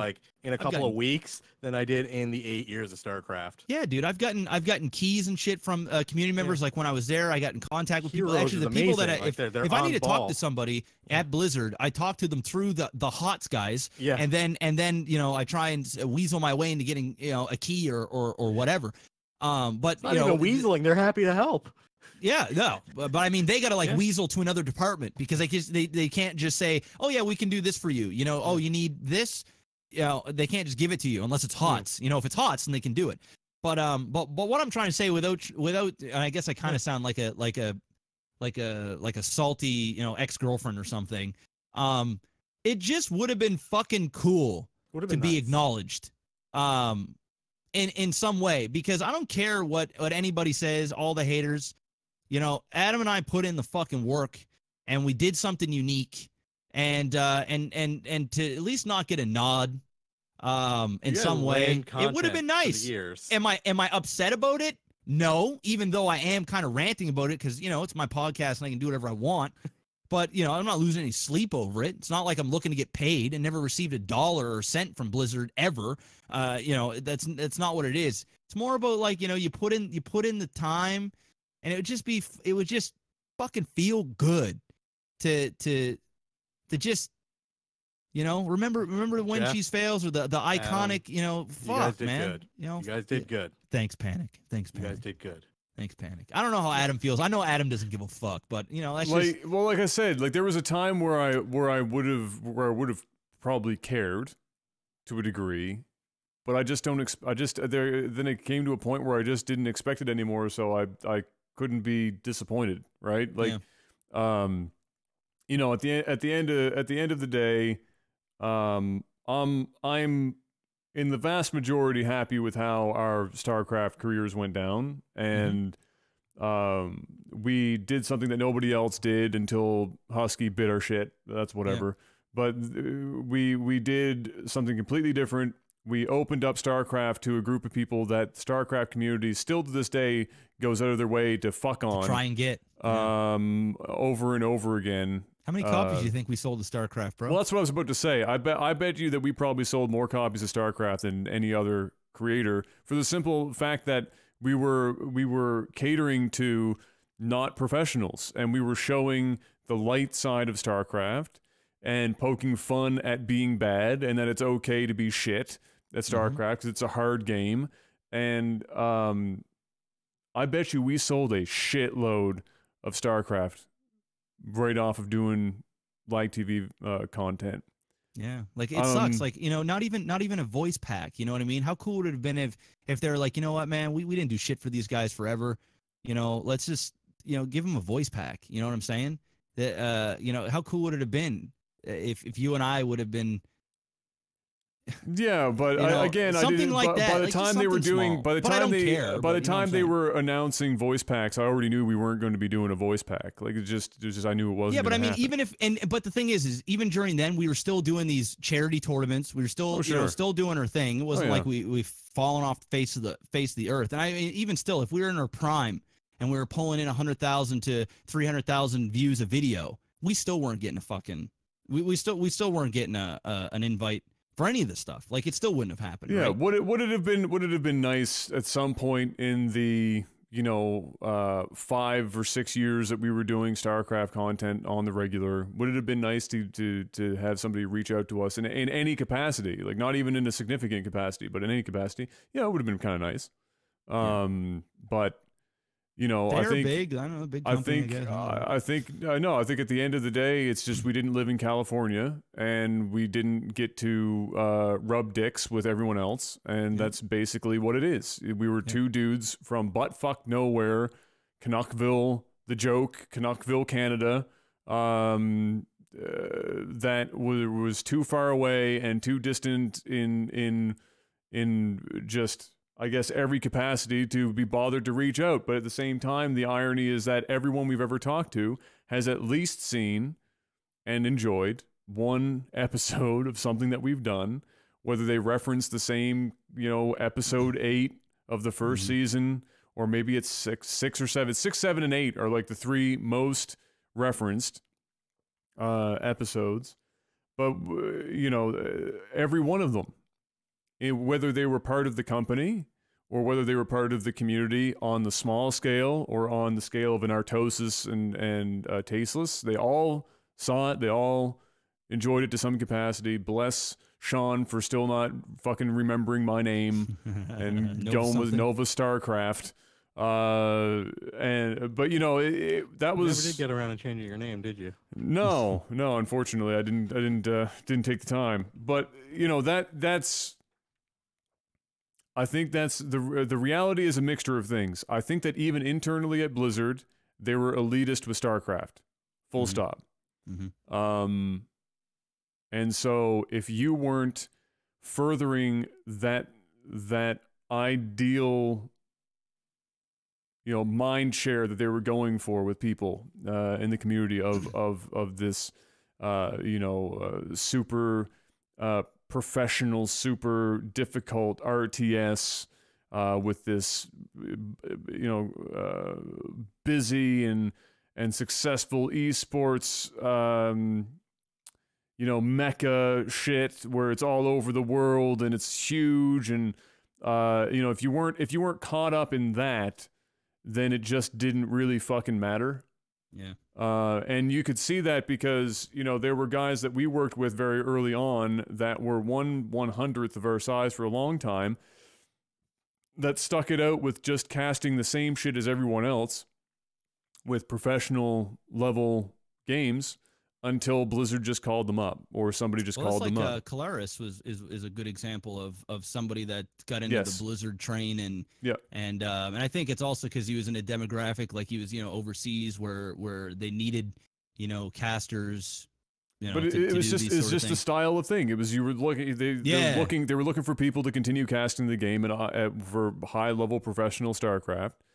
and that's all that there was really interest in, regardless of how much interest was in the stuff that we did. And that's that's cool, man. Yeah, it's just it's cool. and I'll leave it at this. I get it. I was watching some of the 20-year anniversary stuff, and most of the people that are in those videos are my peers. And even though I don't know, Artosis and Tasteless on a personal level, I've hung out back in green rooms with them and whatever, and just kind of said what's up, and we know of each other, and it is what it is. Me more so of them than probably they of I, but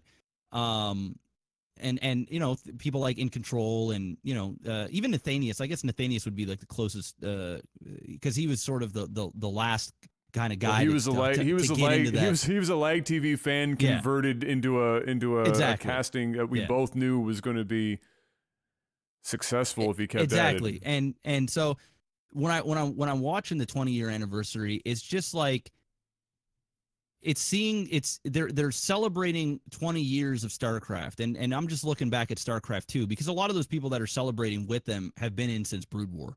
Yeah, of course. So there's like relationships that are just deep. I mean, you're just not getting rid of those people, and rightfully so. They've earned their place, by all means. But what I'm seeing it is they want to celebrate the grand scheme of the success of StarCraft 2, and they want to showcase, how great it was, and all the wonderful moments and different things like that. But they just didn't show our slice of the pie. They didn't show, the side. The side of the casual, the side of. I'm surprised they didn't invite you guys to even like the free-for-all brawls and stuff they were doing with Twitch. Like, dude, they wouldn't invite us to a pizza party and they have leftover pizza. Yeah. Like, you know what I mean? Come on, guys. That they didn't show, they didn't give, even if it was, I'm not talking like, hey, we need a 15-minute segment or something. Like, even if it's as small as a clip of something like this or something, it's just. You know what? We get to see the same 5 faces that we've been seeing for the last 20 years. Dude, they brought in streamers that like you and Adam and I and others helped out and built up. Like, they brought in like old people who haven't streamed in years for this. Like, they brought in Miss Spite, they brought in Nate to do stuff. They brought in all sorts of people who aren't even doing StarCraft stuff. We don't live in California. Yeah. I don't know how. No. This was for the online stuff. I know. I'm not that my statement stands. We don't live in California. If you're not touching dicks with the rest of them, you're not. I don't mean literally. I mean in terms of you're so close you could touch dicks is the joke there. Then it doesn't matter. That's why everyone moves to California, because it's the proximity effect. We are far enough away that understandably so, you just don't get thought of. And Twitch does think of me, Twitch thinks of me, and I've been with them. But we also started where some of the. I also started the moment StarCraft 2 came out, and we popped off. In February of 2011. I mean, we're talking, game was out of beta in July or something of 2010. Yeah. We were there on the ground floor, bro, and we popped off. Like, this wasn't like a slow grind. Yeah, but people contact you, but they don't give a fuck about me, right? I mean, and I don't really care. No. I mean, I'm talking. I'm saying that, hey, if Twitch can remember, and Twitch can appreciate the pillars of the foundation, and not forget, and it's not like I'm the guy that like I'm a face of Twitch, I don't get front page. I'm not at every event, I don't get this extra treatment, but I get these nods, these great gestures, these opportunities, when things come up and they need somebody, and I get these opportunities. We never got any of that from StarCraft. We didn't start in the middle. We didn't start in the middle. We didn't start at the end. We were there at the beginning, and we rode the bitch until it was a dead game, right? And that's why, man. That's where I'm coming from. But once again, I don't want to sound salty. I don't want there to be like some sort of Reddit post where it's like, "Oh, MaximusBlack, man, he's sitting here crying, blah blah blah." Listen, dude. Blizzard may not have paid me any money, but I have made fucking bank playing Starcraft and casting Brood War or Blizzard titles. So, you know, in a way, you know, they opened up a door for me to create this and create these relationships and, you know, and have these memories. That they've done a lot for me in that aspect, and I've always appreciated. They're a big part of my life. But then to also realize what we've done as well, and in helping a certain part of the community grow. And I think you nailed it, because everybody that was buying StarCraft, they weren't buying it because of us. They were already buying it because they love StarCraft. We were the gateway drug. You know, we were the guys that were on Machinima, of all places, doing StarCraft content in a world of Minecraft. You know, we went out. The shit When Cheese Fails was such a big series that Machinima wanted to dick us money-wise and at least showcase StarCraft, not because of StarCraft. You didn't give a fuck about StarCraft, dude. They wanted us. They wanted us. They wanted us to do Minecraft. They wanted us to do this shit, and we were like, no, we're doing When Cheese Fails. And we did there, and a ton of people, probably even listening to this podcast right now, found us through Machinima. Mm-hmm. And ultimately probably bought StarCraft to play some games, to send them in, and we did our part. So, you know what? I might actually have my own celebration, my own 20th anniversary celebration, a little LAGTV thing. How does that sound? I think we might have to do a little something for ourselves. Dude, probably not though, but I think we should probably do something. I don't give a fuck. I don't either. I'm just, trying to. I don't give a fuck. I mean, I do. I shouldn't say that. I do, but I don't care enough. I don't care enough that I want to spend time thinking about it too much. I didn't until you mentioned it.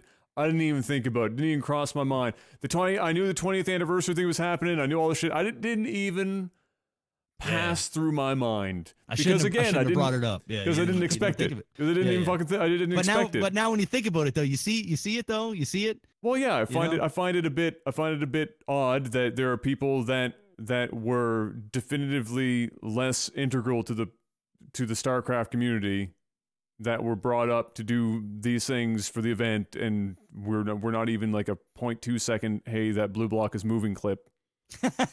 Like we can't, cool, we couldn't even get that. We couldn't even get like a 3-second clip, like a B-roll thing, like B-roll footage, for fuck's sake. Give us the B-roll shit, Give us, show an episode of When Cheese Fails when they do the ad break, because those things are like 10 minutes. Dude, look at somebody like Nathan, who always was giving us shout outs and still and fucking shouts us out. Still does it. Look at Carbot Animations, who shouts us out all the time. Dude, he puts giraffes in his things. Yeah. He put references. I mean, he loves you guys. Endless. Blue block is moving shit. I mean, he was a LAGTV fan before he started doing StarCraft shit. Exactly. Exactly. And you look at somebody like even Husky, somebody who bites When Cheese Fails, Bronze League Heroes. Listen, somebody like Total Biscuit, who shouted us out many times, gave us a who huge helped with boost. the King of the Web, so that I can win that money for charity. Gave us, I remember he was like the first megastar that liked and because back then when you liked the video, like it went into your subscription feed. But he did that for, I think it was season 1, episode 9. It was one of them. I can't remember which one it was, but it was the one where it was the one where there was a hatchery in a corner, and then like the larva gets stuck in the corner. But anyway, he liked that, and then all the Total Biscuit wave came. Day 9 always gave shout outs. I remember the first time I met Day 9, I was scared. I was like, I went up to Day 9, big tall dude. Not like I was scared like physically, but I was like, shit, I'm about to meet like my fucking hero here. This is Day 9, right? Yeah. I was watching all Day 9 dailies. It's Day fucking 9, bro. My keyboard that I have in there still has the Day 9 key sitting in there. It's the only other keyboard that I own. I just won't throw it out. And when I met him, and he's like, holy shit, MaximusBlack. I love the series, and I didn't even have to say anything. And it was like you could see the imprint that we had in some way. It's like everybody acknowledged us besides Blizzard.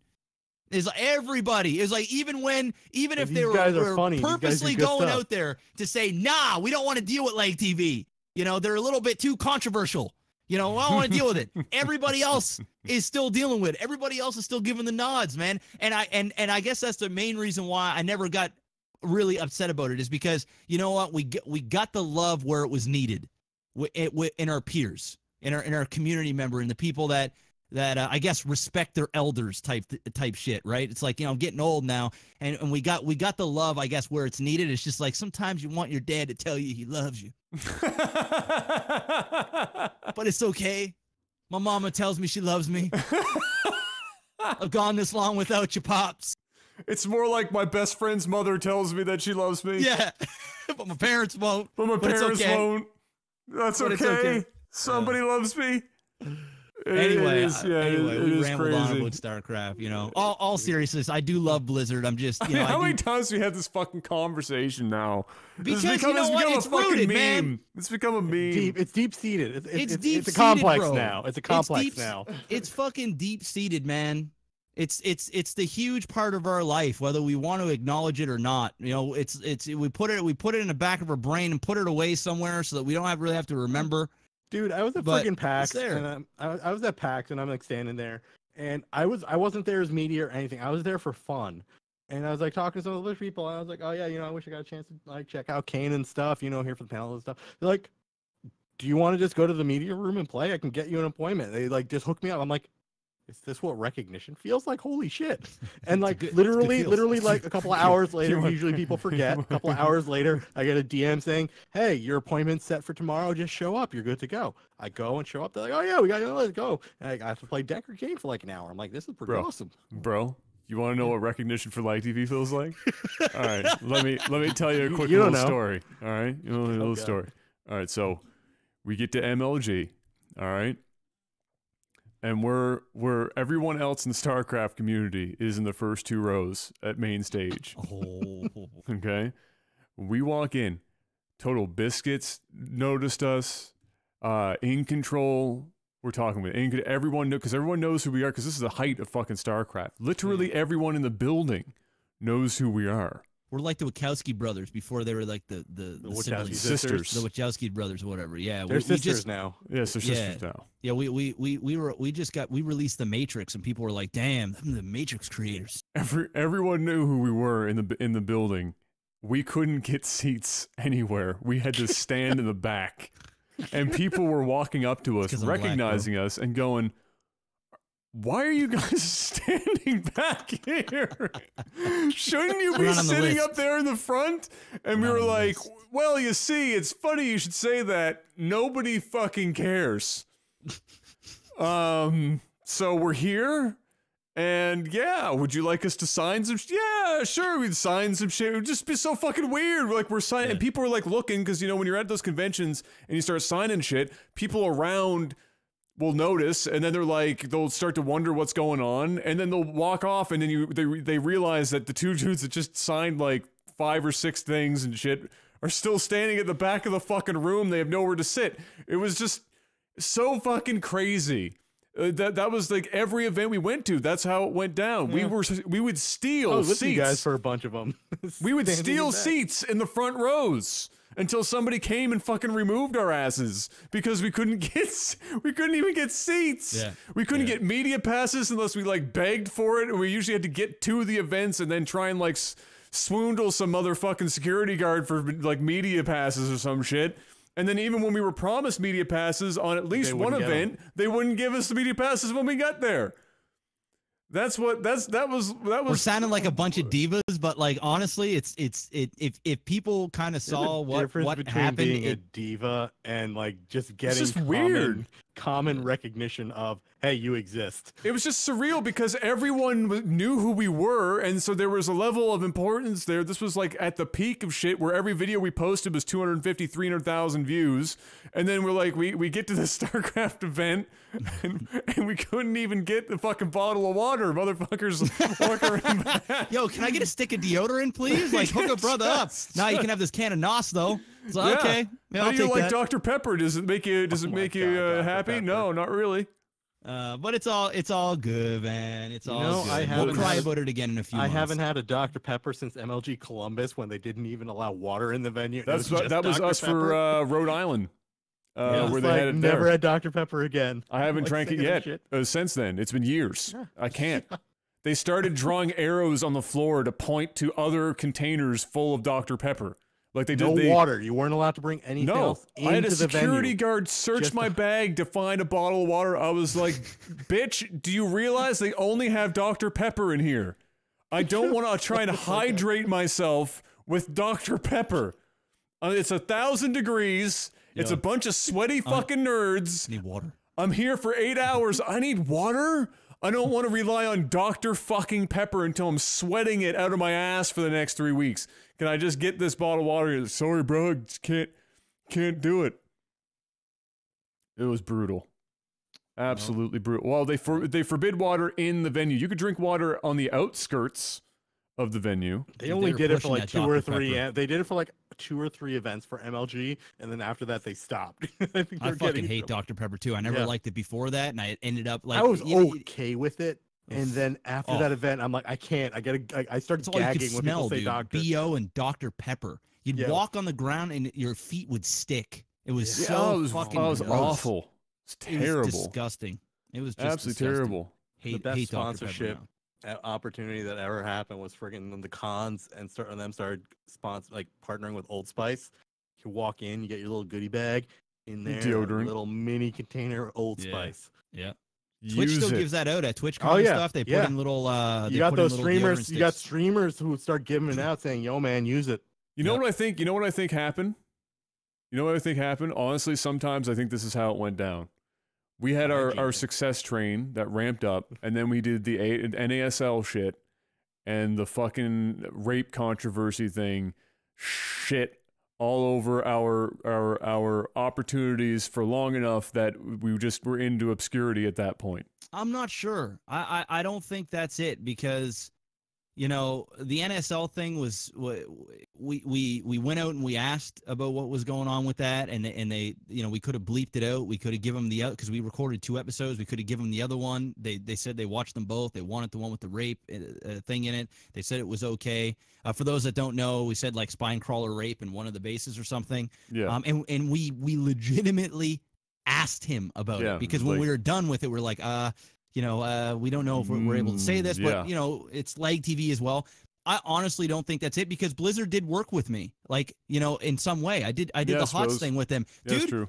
Dude, I had my own career. Like I said I've done and said some shit on my own. Yeah. You know, they worked with Idra for Christ's sake. You know what I'm saying? Yeah. I mean, there is, you know, I don't think that's the problem at any point. And if it was, it would have been cool if they would have at least reached out and said that. But I don't for a second think that was what it was. You know, and that just kind of disappeared after a while. Like that was only news for a short period of time, and then you know that was the show. I just think honestly, we just weren't in that circle. We just weren't in that circle. Maybe I'm just trying to come up with some shit to like friggin' give myself some comfort in the fact that we just ultimately likely got shafted many, many times. Yeah, no, that's definitely what happened. But it's okay, dude. We did well. I mean, we had a good runzy.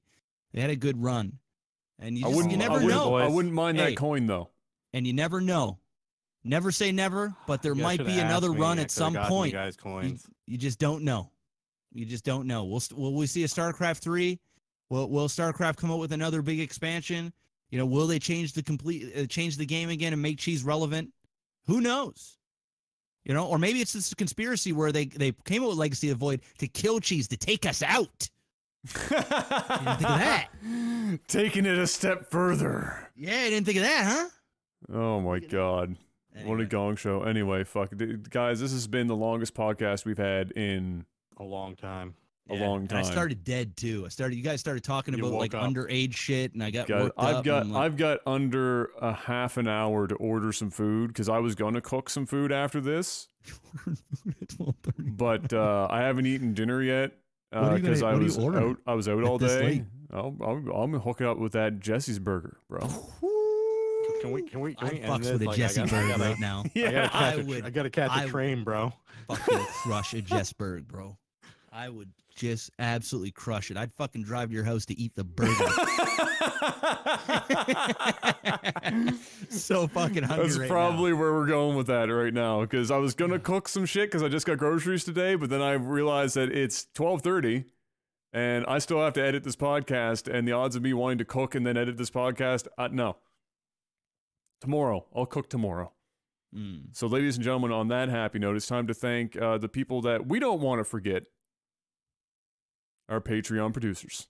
Blizzard may have forgotten, but they haven't. We're such fucking divas. I know. It's so petty. We're such divas. It's so all bad. jokes, though. It's jokes. So bad. No, it's not. Not really, all right, though. Jetrix, Not really, Postal Panda, Chico, Fry C, Derek P, Naily Adam B, Jamaican J, Jorbog, Toad of Steel, and Matthew M. God fucking bless you all, and every one of our Patreons, regardless of what tier you're part of, because motherfucker, you're the only reason that I'm still breathing right now. And you will continue to be so for this foreseeable future. So keep the dream alive. Keep them fed, boys. That's Keep 'em right. fed. What would you do if Jeff showed up and intercepted the delivery guy for your burger and just left my without God. telling you? Give the guy a quick $30 and just leave. Bro. I'd be Just leave. Give me the bag and leave. I'd be so salty. I'd be eating like boiled eggs and shit. I'd be so fucking angry. And then Jeff just tweets you like a photo of him eating your burger. It's awful. Well, before they close, we're going to end this podcast so I can order said burger. We will see you guys next week, same time, same place. And until then, peace. Bye.